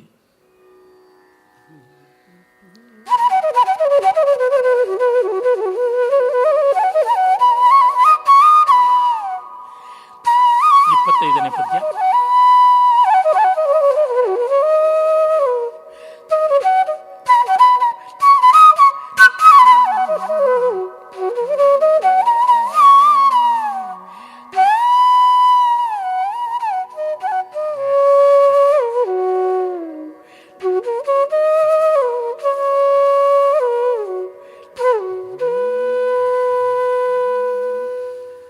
ಕೆಂಗರಿಯ ಮರಿದುಂಬಿತಾವರೆ ಗಂಗವಿಸುವವಲು, ಕೆಂಗರಿಯ ಮರಿದುಂಬಿತಾವರೆ ಗಂಗವಿಸುವವಲ್, ಅಸುರ ರಿಪುವಿನ ಮಂಗಳಾನನ ಕಮಲದಲ್ಲಿ ಶರವಾಳೆ ಗರಿಗಡಿಯೇ. ಅಸುರ ರಿಪುವಿನ ಮಂಗಳಾನನ ಕಮಲದಲ್ಲಿ ಶರವಾಳೆ ಗರಿಗಡಿಯೇ. ತುಂಗ ವಿಕ್ರಮನಂಬ ಕಿತ್ತು ತದಂಗ ರಕ್ತ ವಿಷೇಕ ರೌದ್ರಾಲಿಂಗಿತನು ಬಲು ಖತಿಯ ಹಿಡಿದನು ಭೀಷ್ಮನು ಪಟಳಗೆ. ತುಂಗ ವಿಕ್ರಮನಂಬ ಕಿತ್ತು ತದಂಗ ರಕ್ತ ವಿಷೇಕ ರೌದ್ರಾಲಿಂಗಿತನು ಬಲು ಖತಿಯ ಹಿಡಿದನು ಭೀಷ್ಮನು ಪಟಳಗೆ. ಕೆಂಪ ಕಾರಿದ ವಾಲಿಗಳು, ಕೆಂಪ ಕಾರಿದ ವಾಲಿಗಳು ಮೈ ಕಂಪಿಸಿದುದಡಿಗಡಿಗೆ, ಮೈ ಕಂಪಿಸಿದುದು ಅಡಿಗಡಿಗೆ. ರೋಷದ ಬಿಂಪಿನೊಳು ತಗ್ಗಿದನು, ರೋಷದ ಬಿಂಕಿನೊಳು ತಗ್ಗಿದನು. ಗಂಟಿಕ್ಕಿದನು ಹುಬ್ಬುಗಳ, ಗಂಟಿಕ್ಕಿದನು ಹುಬ್ಬುಗಳ. ಸಂಪುಗೆಟ್ಟುದು ಸಿರಿವದನ ಮನದಿಂಪು ಬೀತುದು, ಸಂಪುಗೆಟ್ಟುದು ಸಿರಿವದನ ಮನದಿಂಪು ಬೀತುದು. ಭಕ್ತ ಮೋಹದ ಲಂಪು ಮಸುಳಿತು, ಭಕ್ತ ಮೋಹದ ಅಲಂಪು ಮಸುಳಿತು. ಬಿಸುಟು ಕಳೆದನು ಹಯದ ವಾಘೆಗಳ, ಬಿಸುಟು ಕಳೆದನು ಹಯದ ವಾಘೆಗಳ.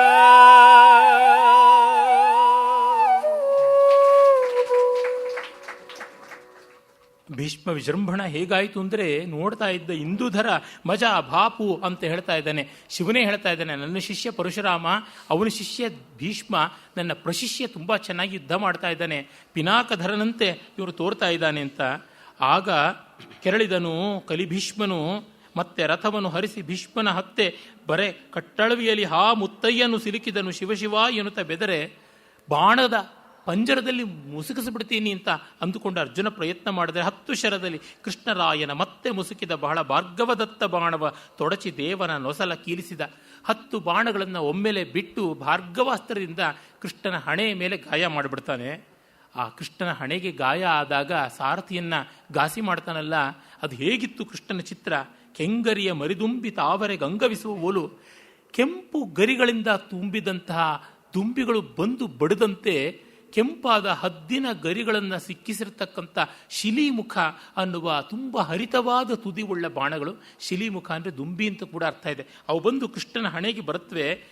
ಇವನು ಮನೋಹರವಾದ ಕಮಲಾಕ್ಷ, ಕಮಲಮುಖ, ಕಮಲನಾಭ, ಕಮಲಾಪತಿ, ಇಷ್ಟು ಕಮಲಗಳು ಇವನಲ್ಲಿರೋವಾಗ, ಕರಕಮಲ ಪದಕಮಲ ಎಲ್ಲ ಇದ್ದರೆ ಕಮಲಲುಬ್ಧವಾದ ಶಿಲೀಮುಖಗಳು ಬರದೇ ಅರ್ಥವ ಬಂದು ಬಿದ್ದಿವೆ ಬಾಣಗಳು. ಹಾಗೆ ಬಂದಾಗ ಮಂಗಳಾನನ ಕಮಲದಲ್ಲಿ ಶರವಾಳೆ ಗರಿಬಿಡಿಯೇ ಒಂದಾದ ಮೇಲೆ ಬಂದು ಬಾಣಗಳು ಮುತ್ತುಕೊಳ್ತಾ ಇದ್ದಾಗ, ಹಣೆಗೆ ಗಾಯ ಆದಾಗ ತುಂಗ ವಿಕ್ರಮನು ಅಂಬ ಕಿತ್ತನು. ಬಾಣಗಳನ್ನು ಸರಸರನೆ ಕೃಷ್ಣ ಕೀಳ್ತಾ ಇದ್ದಾನೆ. ಆಗ ತದಂಗ ರಕ್ತ ವಿಷೇಕ ರೌದ್ರಾಲಿಂಗಿತನು, ರಕ್ತಧಾರೆಯಾಗಿ ಚಿಮ್ಮಿ ಕಪ್ಪು ಬಣ್ಣದ ಕೃಷ್ಣ ಕೆಂಪು ಬಣ್ಣವಾದ ಕೃಷ್ಣ ರುದ್ರನಾದ. ಕೆಂಪು ಬಣ್ಣದವನು ರುದ್ರ. ರೌದ್ರಾಲಿಂಗಿತನು ಬಲುಕತಿಯ ಹಿಡಿದನು ಭೀಷ್ಮನು ಉಪಟಳಕ್ಕೆ. ಇದೇನು ರಥಿಯ ಮೇಲೆ ಮಾಡಬೇಕಾಗಿದ್ದು ಕೈ, ಇವನು ಸಾರಥಿ ಮೇಲೆ ಮಾಡ್ತಿದ್ದಾನಲ್ಲ ಅಂತ. ಏಕೆಂದರೆ ಕೃಷ್ಣನ ಕೆರಳಿಸಿ ಚಕ್ರ ಹಿಡಿಬೇಕಲ್ಲ. Bhishma is also doing foul play. ಇವನಿಗೆ ನೋವು ಕೊಟ್ಬಿಟ್ರೆ ಅವನಿಗೆ ರೇಗ್ ಹೋಯಿತು. ಕೆಂಪ ಕಾರಿದ ವಾಲಿಗಳು ಕಿಡಿಯನ್ನಲ್ಲ, ಕಿಡಿಯ ಬಣ್ಣವಾದ ಕೆಂಪನ್ನೇ ಕಾರಬಿಟ್ವು. ಗುಣವಾಚಕ ಶಬ್ದವನ್ನು ಇವನು ಭೌತ ಮಾಡಿಬಿಡ್ತಾ ಇದ್ದಾನಲ್ಲ ನೋಡಿ. ಕೆಂಪು ಕಾರಿದ ವಾಲಿಗಳು ಮೈಕಂಪಿಸಿದುದು ಅಡಿಗಡಿಗೆ. ರೋಷದಿಂದ ಮೈ ನಡುಗ್ತಾ ಇದೆಯಂತೆ. ರೋಷದ ಬಿಂಪಿನಳು ತಗ್ಗಿದನು, ಕೆಳಕ್ಕೆ ಇಳಿದನಂತೆ. ಗಂಟಿಕ್ಕಿದನು ಹುಬ್ಬುಗಳ. ಕೃಷ್ಣ ಕುಟಿಲ ಭ್ರೂ ಆದ ಭ್ರುಕುಟಿಯನ್ನು ಕಟ್ಟಿದ, ಸಂಪುಗೆಟ್ಟಿದು ಸಿರುವದನ. ಅವನು ನಗನಗುತ್ತಾ ಇರತಕ್ಕಂಥವನಿಗೆ ಔಡುಗಚ್ಚುತ್ತಾ ಇದ್ದಾನೆ. ಮನದಿಂಪು ಬೀತುದು, ಮನಸ್ಸಿನ ಪ್ರಶಾಂತಿ ಹೋಯಿತು. ಭಕ್ತ ಮೋಹದ ಅಲಂಪು ಮಸುಳಿತು. ಭಕ್ತ ಭೀಷ್ಮ ಅಂತಕ್ಕಂಥ ಮೋಹದಿಂದ ಪ್ರೀತಿಯಿಂದ ಸೌಮ್ಯವಾಗಿದ್ದವನು ಅದನ್ನು ಬಿಸುಟು ಕಳೆದನು. ಹಯದ ವಾಘೆಗಳ ಆ ಕಡೆಗೆ ಕಡಿವಾಣವನ್ನು, ಈ ಕಡೆಗೆ ಚಾವಟಿಯನ್ನು ಎಸೆದಿ ಧಗಿಲ್ಲನೆ ಧುಮುಕ್ತಾನೆ ಕೆಳಕ್ಕೆ. ಅದನ್ನು ತೆಲುಗಿನ ಕವಿ ಪೋತನ ಭಾಗವತದಲ್ಲಿ ತುಂಬ ಚೆನ್ನಾಗಿ ಬರೀತಾನೆ. ಕುಪ್ಪಿಂಚಿ ಎಗಸಿನ ಕುಂಡಲಂಪುಲ ಕಾಂತಿ ಗಗನಭಾಗಂಬೆಲ್ಲ ಕಪ್ಪಿಕೊನಗ ಉರಿಕಿನ ನೋವಕ ಉದರಂಬುಲೋನುನ್ನ ಜಗಮುಲ ವ್ರೇಗುನ ಜಗತಿ ಕದಲ ಚಕ್ರಂಬು చేబట్టు చెనదెంచు రయమున పైనున్న పచ్చని పటముజార నమ్మితి నాలావు నగుబాటు సేయక మన్నింపు మని క్రీడి మరుల దిగువ కరికి లంఘించు సింహంబు కరణి మెరసి నేడు భీష్మని చంపుదు నిన్నుగాడు వివుడుము అర్జునయనుచు ಮದ್ವಿಷಿಕ ವೃಷ್ಟಿ ದರಲಿ ಶನುಜಂಚು ದೇವುಡು ದಿಕ್ಕು ಮಾಕು. ಇದು ಭೀಷ್ಮನ ಪದ್ಯವಾಗಿ ಅಲ್ಲಿ ಬರುತ್ತದೆ. ಅವನು ಒಮ್ಮೆ ರಥದಿಂದ ಮೇಲಕ್ಕೆ ಹಿಂಗೆ ಎಗರಿ ಬಿದ್ದಾಗ ಆ ಕಿವಿಯ ಕುಂಡಲಗಳು ಮೇಲಕ್ಕೆ ಬಂದು ಹಾರದುವಂತೆ. ಆ ಹಾರಿದ ರಿಫ್ಲೆಕ್ಷನ್ನು ಆಕಾಶದಲ್ಲಿ ಬಿದ್ದು ಆ ಕ್ಷಣಕಾಲ ಸೂರ್ಯ ಚಂದ್ರ ನಕ್ಷತ್ರ ಕೋಟಿಗಳ ಕಾಂತಿ ಮಂಕಾಯಿತು ಅಂತ. ಇನ್ನು ಅವನು ಎಗರಿ ಹಿಂಗೆ ಬಂದಾಗ ವಿಶ್ವೋದರ ದಾಮೋದರ ಅವನ ಹೊಟ್ಟೆಯಲ್ಲಿದ್ದಂಥ ಜಗತ್ತೆಲ್ಲ ಒಮ್ಮೆ ಮೇಲಕ್ಕೆ ಹೋಗಿ ಒಮ್ಮೆ ಕೆಳಕ್ಕೆ ಬಂದು ಅಲ್ಲಾಡಿ ತ್ರಿಲೋಕ ಭೂಕಂಪ ಆಯಿತಂತೆ. ಇನ್ನು ಆ ರೀತಿ ಅವನು ನಿನ್ನನ್ನು ಕೊಂದೇ ಬಿಡ್ತೀನಿ ಅಂತ ಚಕ್ರವನ್ನು ಕೈನಲ್ಲಿ ಎತ್ತುಕೊಂಡ. ಆಗ ಆ ವೇಗಕ್ಕೆ ಬರ್ತಾ ಇರೋ ವೇಗಕ್ಕೆ ಉತ್ತರಿಯ ಇತ್ತಲ್ಲ, ಪೀತಾಂಬರದ ಉತ್ತರಿಯ, ಅದು ಜಾರಿ ಹೋಗ್ಬಿಡುತ್ತಂತೆ. ವನಮಾಲೆ ಇಲ್ಲ, ಪೀತಾಂಬರ ಹುಟ್ಟಿರೋದು ಬಿಟ್ಟರೆ ಹೆಗಲ ಮೇಲೆ ಯಜ್ಞೋಪೀತವನ್ನು ಉಳಿದು ಮತ್ತೊಂದು ವಸ್ತ್ರ ಅಲಂಕಾರ ಅಂತ ಇಲ್ಲ. ಅವನು ಹಾಗೆ ಬರ್ತಾ ಇದ್ದಾನೆ. ವಿಶಾಲ ಓರಸ್ಥಳ, ರಕ್ತ ಸಿಕ್ತವಾಗಿದೆ. ಅವನು ಓಡಿ ಬರ್ತಾ ಇದ್ರೆ ಅರ್ಜುನ ಅಯ್ಯೋ ಇವನು ಈ ಥರ ಮಾಡ್ತಾ ಇದ್ದಾನಲ್ಲ, ಆಯುಧ ಹಿಡಿಯೋಲ್ಲ ಅಂದವನು ಕೊಂದೇ ಬಿಡ್ತೀನಿ ತಾತನಂತ. ಯಾಕೆಂದರೆ ಅರ್ಜುನಿಗೆ ಪಿತಾಮಹ ಅನ್ನೋ ಗೌರವ. ಈ ಭಕ್ತಿ ಮೂಢತೆಯಿಂದ ಯುದ್ಧ ಸರಿಯಾಗಿ ಮಾಡ್ತಾ ಇಲ್ಲ. ಅದು ಕೃಷ್ಣಂಗೆ ರೇಗಿದೆ. ಇವನಿಗೆ ಪಾಠ ಕಲಿಸಲೇಬೇಕು ಅಂತ ಬಂದಿದ್ದಾನೆ. ಯಾರಾದರೂ ಅಷ್ಟೇ, ದಂಡದಲ್ಲಿ ಸೋದರ ಮಾವನೆ ಅಂತ ತೀರ್ಮಾನ ಆದಮೇಲೆ ಕೊಲ್ಲಲೇಬೇಕು. Once you fix that you have to win the war, you have to. ಯುದ್ಧದಲ್ಲಿ ಗೆಲ್ಲಲೇಬೇಕು, ಬೇರೆ ಇನ್ಯಾವುದೂ ಇಲ್ಲ. ಕೂತರೆ ಅದೇನೇ ಮಾಡ್ತಕ್ಕಂಥದ್ದು. ಹಾಗೆ ಧುಮುಕಿ ಬರ್ತಾ ಇರ್ತಕ್ಕಂಥ ಕೃಷ್ಣನ ಕಂಡು ಅರ್ಜುನ ತಾನೂ ಲಘುಬಗೆಯಿಂದ ರಥದಲ್ಲಿ ಇಳಿದು ಅವನ ಕಾಲನ್ನು ಹಿಡ್ಕೊಂಡ. ಮೂಲದಲ್ಲಿ ಬರುತ್ತದೆ, 10 ಹೆಜ್ಜೆ ಅರ್ಜುನನ್ನು ಎಳಕೊಂಡು ಮುಂದೆ ಹೋದನಂತೆ. ಎಡಗಾಲು ಹಿಡ್ಕೊಂಡು ಬಿಟ್ಟಿದ್ದಾನೆ ಗಟ್ಟಿಯಾಗಿ. ನಮ್ಮಿತಿ ನಾಲಾವು ನಗುಬಾಟು ಸೇಯಕ ಮನ್ನಿಂಪು ಮನಿ ಕ್ರೀಡಿ ಮರಲದಿಗುವ. ಅಪ್ಪ ಬೇಡ, ನನ್ನನ್ನು ನಗುಪಾಟ್ಲು ಮಾಡಬೇಡ. ನನ್ನ ತಾತ ನೀನು ಕೊಂದು ನೀನು ನಿಷ್ಪ್ರಯೋಜನ ಅಂತ 3 ಲೋಕಕ್ಕೂ ಢಾಣ ಡಂಗೂರ, ಸೋಪು ಸೀಗೆಕಾಯಿ ಯಾವುದೂ ಇಲ್ಲದೆ ತೊಳೆದು ಬಿಡಬೇಡ ಮಾನವನ್ನ, ದಯವಿಟ್ಟು ಬಿಡು ಬಿಡು ಅಂತಂದರೆ ಬಿಡುಮು ಅರ್ಜುನ ಅಂತ. ಚಂಪುದು ಭೀಷ್ಮನಿ ನೇಡು, ಇವತ್ತು ಭೀಷ್ಮನ ಕೊಂದೇ ಬಿಡ್ತೀನಿ, ಇವತ್ತು ಇರಬಾರ್ದು ಅವನು ಅಂತ ಹೇಳಿಬಿಟ್ಟು ನನ್ನನ್ನು ಬಿಡು ಅಂತ ಎಳ್ಕೊಂಡು ಹೋಗ್ತಾ ಇದ್ದಾನೆ ಮುಂದಕ್ಕೆ. ಸಿಂಹ ಆನೆಯ ಮೇಲೆ ಲಂಘಿಸುವ ಹಾಗೆ ಅವನು ಬರ್ತಾ ಇದ್ದಾನೆ. ಈ ರೀತಿ ಕಾಣತಕ್ಕಂಥ ದೇವರು ಕೃಷ್ಣ ನನ್ನ ಪಾಲಿಗೆ ದಿಕ್ಕು, ನನಗೆ ಭಾಗ್ಯ ಅಂತ ಭೀಷ್ಮ ಹೇಳುವ ಪದ್ಯ ಅದು. ಹಾಗೆ ಕೃಷ್ಣ ಇಳಿತಾ ಇದ್ದಾನೆ.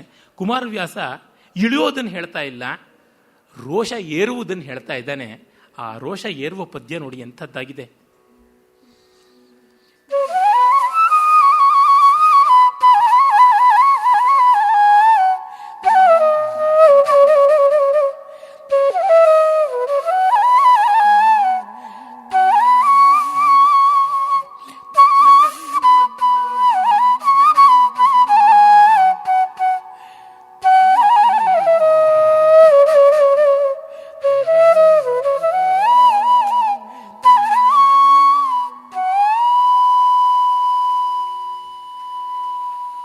ಕೆಂಡವಾಗಲಿ ಲೋಕ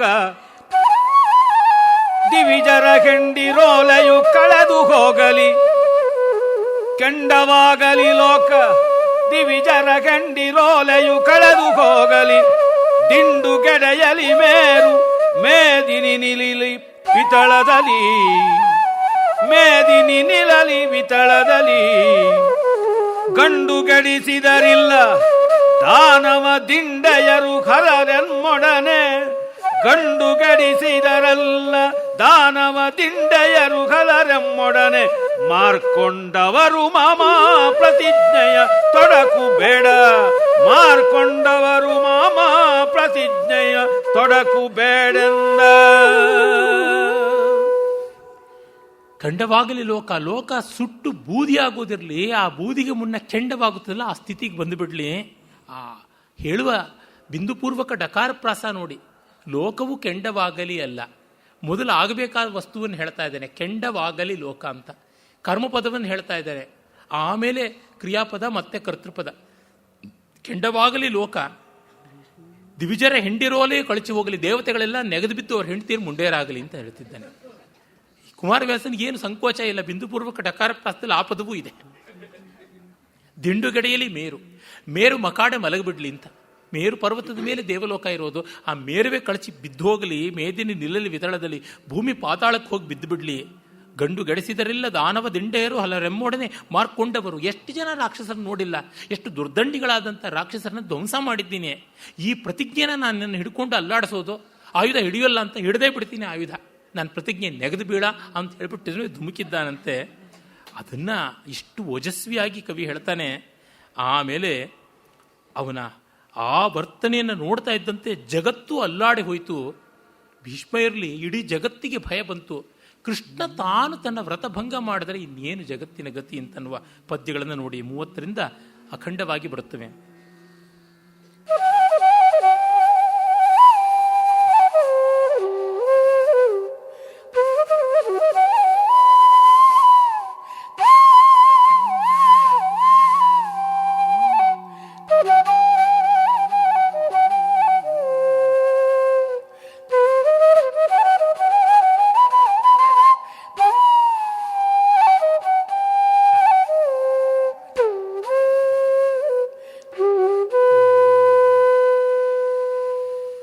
ನಳಿನ ಪತ್ರೋದಕದ ಒಲು ಮಾರೊಲೆದು ದಬುಜ ಭವಾಂಡ. ನಳಿನ ಪತ್ರೋದಕದ ಒಲು ಮಾರೊಲೆದು ದಬುಜ ಭವಾಂಡ. ಅಂಬುದಿಗಿಳಿದು ಗುಲ್ಪದ್ವಯ ಸವಾದುದು ಕಮಠನೆದೆಯೊಡೆಯೇ. ಅಂಬುದಿಗಿಳಿದು ಗುಲ್ಪದ್ವಯ ಸವಾದುದು ಕಮಠನೆದೆ ಒಡೆಯೇ. ನೆಲನನಿದಿ ಹಿಂದಿಕ್ಕಿ ಕೊಂಬಗ್ಗಳೆಕೆಯರು. ನೆಲನನಿದ ಹಿಂದಿಕ್ಕಿ ಕೊಂಬಗ್ಗಳೆಯರಾರೋ. ಶಿವ ಶಿವ. ನೆಲನನಿದ ಹಿಂದಿಕ್ಕಿ ಕೊಂಬಗ್ಗಳೆಯರಾರೋ. ಶಿವ ಶಿವ. ಜಗದಳಿವು ಜೋಡಿಸಿತೆನುತ. ಶಿವ ಶಿವ. ಜಗದಳಿವು ಜೋಡಿಸಿತೆನುತ. ನಡುಗಿದನ ಭುಜ ಭವನಂದು.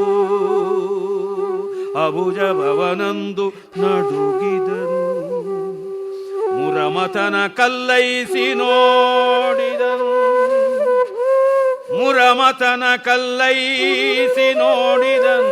ಉರು ಭಯಂಕರ ಚಕ್ರವನು ಮುರಮತನ ನೋಡಿದನು. ದುರ್ತರುಷಧಾರಾಲೂಯಮಾನ ನಿಶಾತ ಚಕ್ರವನು ಕಲ್ಲೈಸಿ ನೋಡಿದನು. ದುರ್ಧರುಷಧಾರಾಲೂಯಮಾನ ನಿಶಾತ ಚಕ್ರವನು. ತರಳ ತರಣಿ ಚಕ್ರವನು. ಸಂಗರ ವಿನಿರ್ಜಿತ ಚಕ್ರವನು. ಭಯಭರಿತ ವಿವರ್ಜಿತ ಚಕ್ರವನು. ಕಡುಗೋಪ ಕುಡಿಗಿಡಲು. ಮುರಮತನ ಕಲ್ಲೈಸಿ ನೋಡಿದನು. ತರಳ ತರಣಿ ಚಕ್ರವನು. ಸಂಗರ ವಿನಿರ್ಜಿತ ಚಕ್ರವನು. ಭಯಭರ ವಿವರ್ಜಿತ ಚಕ್ರವನು. ಕಡುಕೋಪ ಕುಡಿಗಿಡಲು ನೋಡಿದನು.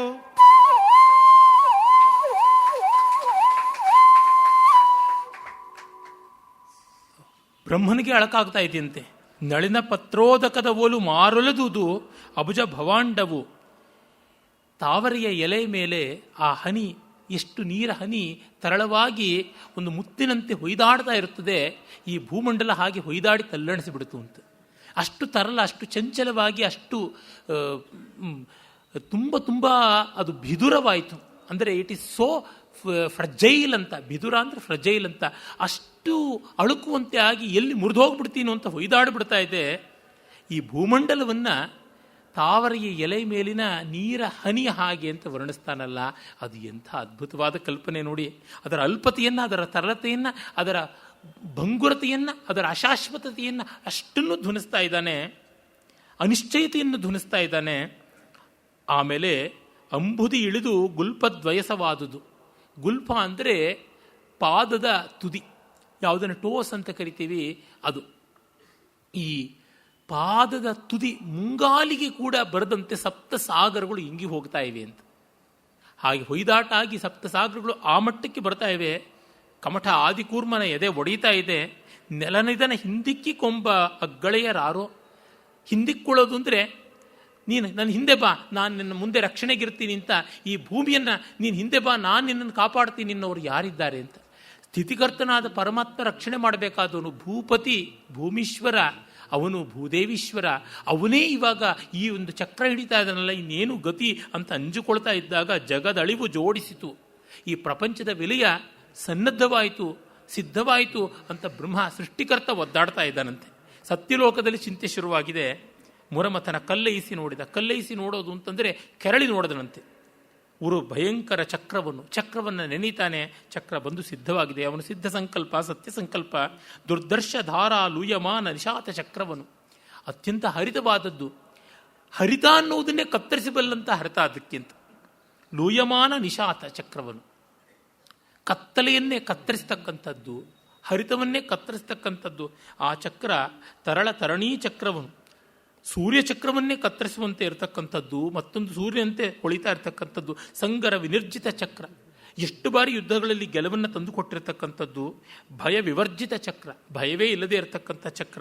ಈ ಚಕ್ರ ಅನ್ನೋದನ್ನು ನೋಡಿ, ಭಯಂಕರ ಚಕ್ರ, ನಿಶಾತ ಚಕ್ರ, ತರಣಿ ಚಕ್ರ, ಸಂಗರ ವಿನಿರ್ಜಿತ ಚಕ್ರ, ಭಯ ವಿವರ್ಜಿತ ಚಕ್ರ ಅಂತ 5 ಬಗೆಯಲ್ಲಿ ಹೇಳ್ತಾ ಇದ್ದಾನೆ. ಅಷ್ಟು ಹರಿತವಾಗಿ ಭೀಷ್ಮನ ಪಂಚಪ್ರಾಣಗಳನ್ನು ಕತ್ತರಿಸಿಬಿಡ್ತೀನಿ, ಪಂಚಭೂತಗಳಿಗೆ ಪಂಚತ್ವವನ್ನು ಕೊಟ್ಟು ಬಿಡ್ತೀನಿ ಅನ್ನುವಂತೆ ಕಡುಗೋಪ ಕುಡಿಯಿಡಲು. ಕೋಪ ತೆಂಗಿನ ಮರದಂತೆ ನೇರವಾಗಿ ಬೆಳೆಯಿದೆ, ಆಲದ ಮರದಂತೆ ದಿಕ್ಕುಗಳಲ್ಲಿ ಪ್ರಸರಿಸಿ ಬೀಳಲು ಬಿಟ್ಟುಕೊಂಡು ಭಯಂಕರವಾಗಿ ಬೆಳೀತಾ ಇದೆ. ಹಾಗೆ ಬಂದವನು ಒಮ್ಮೆಲೆ ರೋಷಗೊಂಡು ನೋಡ್ತಾನೆ, ಚಕ್ರವನ್ನು ಮತ್ತೆ ಗಮನಿಸ್ತಾನೆ, ಬಿಡ್ತೀನಿ ಅಂತ ಅಂದುಕೋತಾನೆ. ಅದನ್ನು ಮತ್ತೆ 2 ಪದ್ಯದಲ್ಲಿ ಹೊರಡಿಸ್ತಾನೆ. ಈ ಸ್ನಿಪ್ ಆಫ್ ಎ ಸೆಕೆಂಡ್ ಅಂತೀವಲ್ಲ, ಫ್ರ್ಯಾಕ್ಷನ್ ಆಫ್ ಎ ಸೆಕೆಂಡಲ್ಲಿ ಆಗೋದನ್ನು 4 ಪದ್ಯ ಹಿಡಿದಿಡ್ತಾನೆ, ವರ್ಣಿಸ್ತಾನೆ. ಕವಿಯ ಆ ವಿಳಂಬದಲ್ಲಿ ನಿಲ್ಲುವ ಸ್ಥಿತಿ ಏನಿದೆ, ಒಂದೇ ಸ್ವರದಲ್ಲಿ ಸುಮಾರು ಹೊತ್ತು ನಿಲ್ಲೋದು, ನಿಂತು ರಂಜನೆ ಮಾಡೋದು ಅಂತೀವಲ್ಲ, ಆ ತರಹ very dynamic action has been taken in a frozen way. ಅದು ಫ್ರೀಸ್ ಮಾಡಿ ಕ್ಯಾಮ್ರಾ ನೋಡ್ತೀವಲ್ಲ, ಆ ಥರ ಮಾಡ್ತಾ ಇದ್ದಾನೆ. ಕಾವ್ಯಕ್ಕೆ ಯಾವ ಶಕ್ತಿನೂ ಇದೆ ಅಂತ ತೋರಿಸ್ತಾನೆ.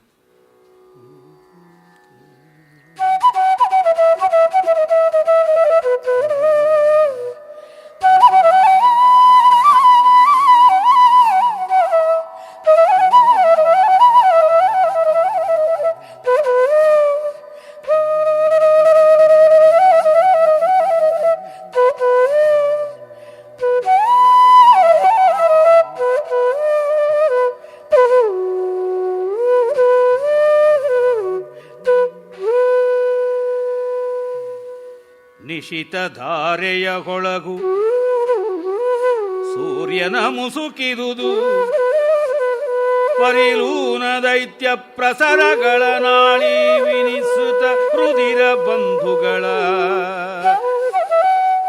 ನಿಶಿತ ಧಾರೆಯ ಹೊಳಗು ಸೂರ್ಯನ ಮುಸುಕಿದುದು, ಪರಿಲೂನ ದೈತ್ಯ ಪ್ರಸರಗಳ ನಾಳಿ ವಿನಿಸೃತ ರುದಿರ ಬಂಧುಗಳ. ಮಿಸುಪ ಮೊಳೆಗಳ ಮುರಿವುಗಳ ನೆಣವಸೆಯ ತೊರಳೆಯ ತೊಂಗಲಿನೋಳ್ ಅಂದ್ಯಸವ ಚಕ್ರವನೋಡಿದನು ದೈತ್ಯಾರಿ ಕೋಪದಲ್ಲಿ. ಮಿಸುಪ ಮೊಳೆಗಳ ಮುರಿವುಗಳ ನೆಣವಸೆಯ ತೊರಳೆಯ ತೊಂಗಲಿನೊಳ್ ಅಂದೆಸೆವ ಚಕ್ರವ ನೋಡಿದನು ದೈತ್ಯಾರಿ ಕೋಪದಲ್ಲಿ. ಹರಿದು ಹಬ್ಬುವ ಬಳ್ಳಿ ಬೆಳಗಿನ ಮುರಿವು ಮಂಡಳಿಸಿದುದು. ಹರಿದು ಹಬ್ಬುವ ಬಳ್ಳಿ ಬೆಳಗಿನ ಮುರಿವು ಮಂಡಳಿಸಿದುದು. ಶತ ಸಾವಿರ ದಿವಾಕರ ಬಿಂಬವೆಸೆದದು ಝಳದ ಕೊಯ್ಲಿನಲಿ. ಶತ ಸಾವಿರ ದಿವಾಕರ ಬಿಂಬವೆಸೆದುದು ಝಳದ ಕೊಯ್ಲಿನಲಿ. ಸುರನರೋರಗ ಜಗದ ಕಂಗಳ ತೆರಗು ಕೆತ್ತವು ಬತ್ತಿದುದು. ಉದದಿಯೊಳ್ ಉರಿ ಮಣಲು ಮಾಣಿಕವ ಹುರಿದುದು ಚಕ್ರದೂಷ್ಮೆಯಲಿ. ಸುರನರೋರಗ ಜಗದ ಕಂಗಳ ತೆರಗು ಕೆತ್ತವು ಬತ್ತಿದುದದಿಯೊಳ್ ಉರಿ ಮಣಲು ಮಾಣಿಕವ ಹುರಿದುದು ಚಕ್ರದೂಷ್ಮೆಯಲಿ. ಹುರಿದುದು.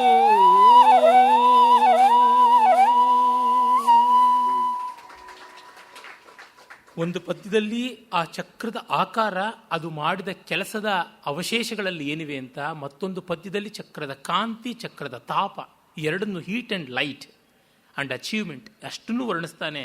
ನಿಶಿತ ಧಾರೆಯ ಹೊಳಹು ಸೂರ್ಯನ ಮಸಗಿದುದು. ಆ ಕಾಂತಿಯಿಂದ ಸೂರ್ಯನೇ ಸಪ್ಪಗಾಗ್ಬಿಟ್ಟ. ಪರಿಲೂನ ದೈತ್ಯ ಪ್ರಸರಗಳ ನಾಳೀ ವಿನಿಸೃತ ರುಧಿರ ಬಂಧಗಳ.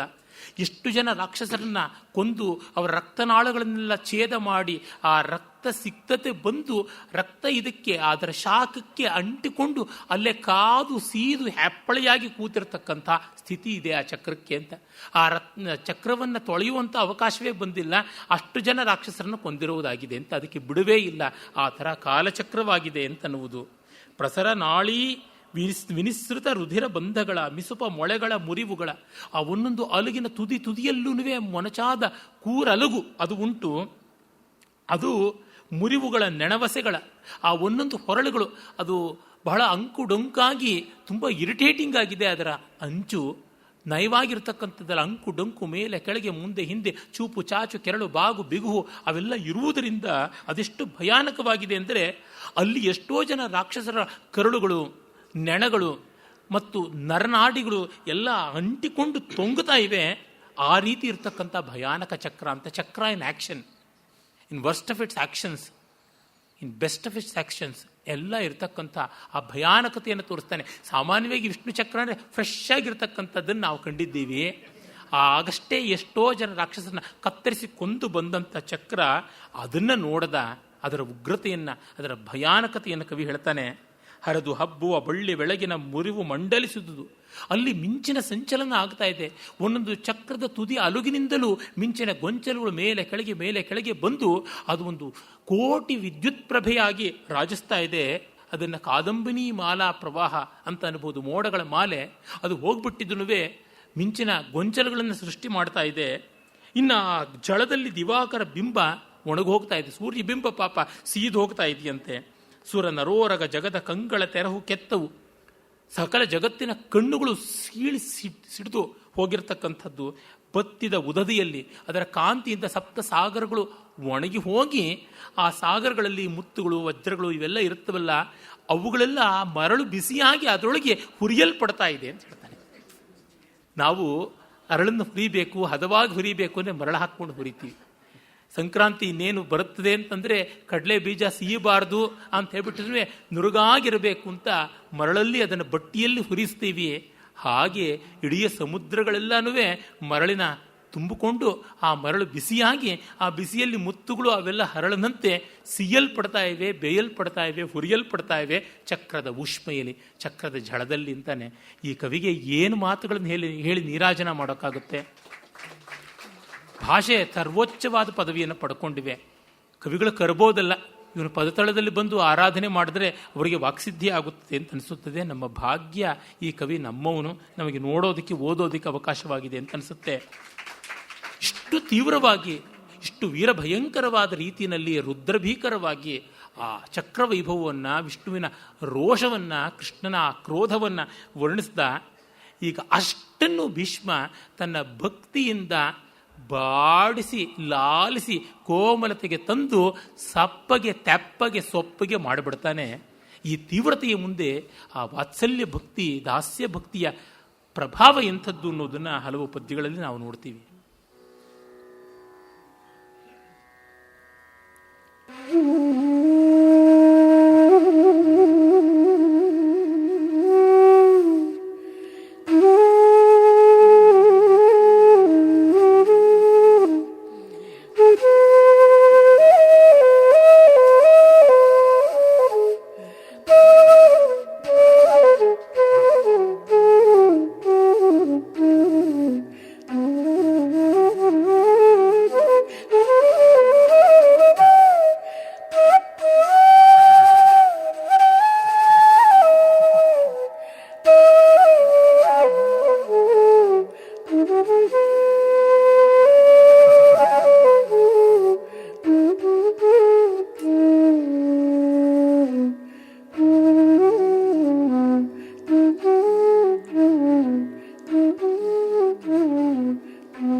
ದೇವ ನಿಮ್ಮಯ ಖಾತಿ ಪರ್ಯಂತಾವು ಲಕ್ಷ್ಯವೇ.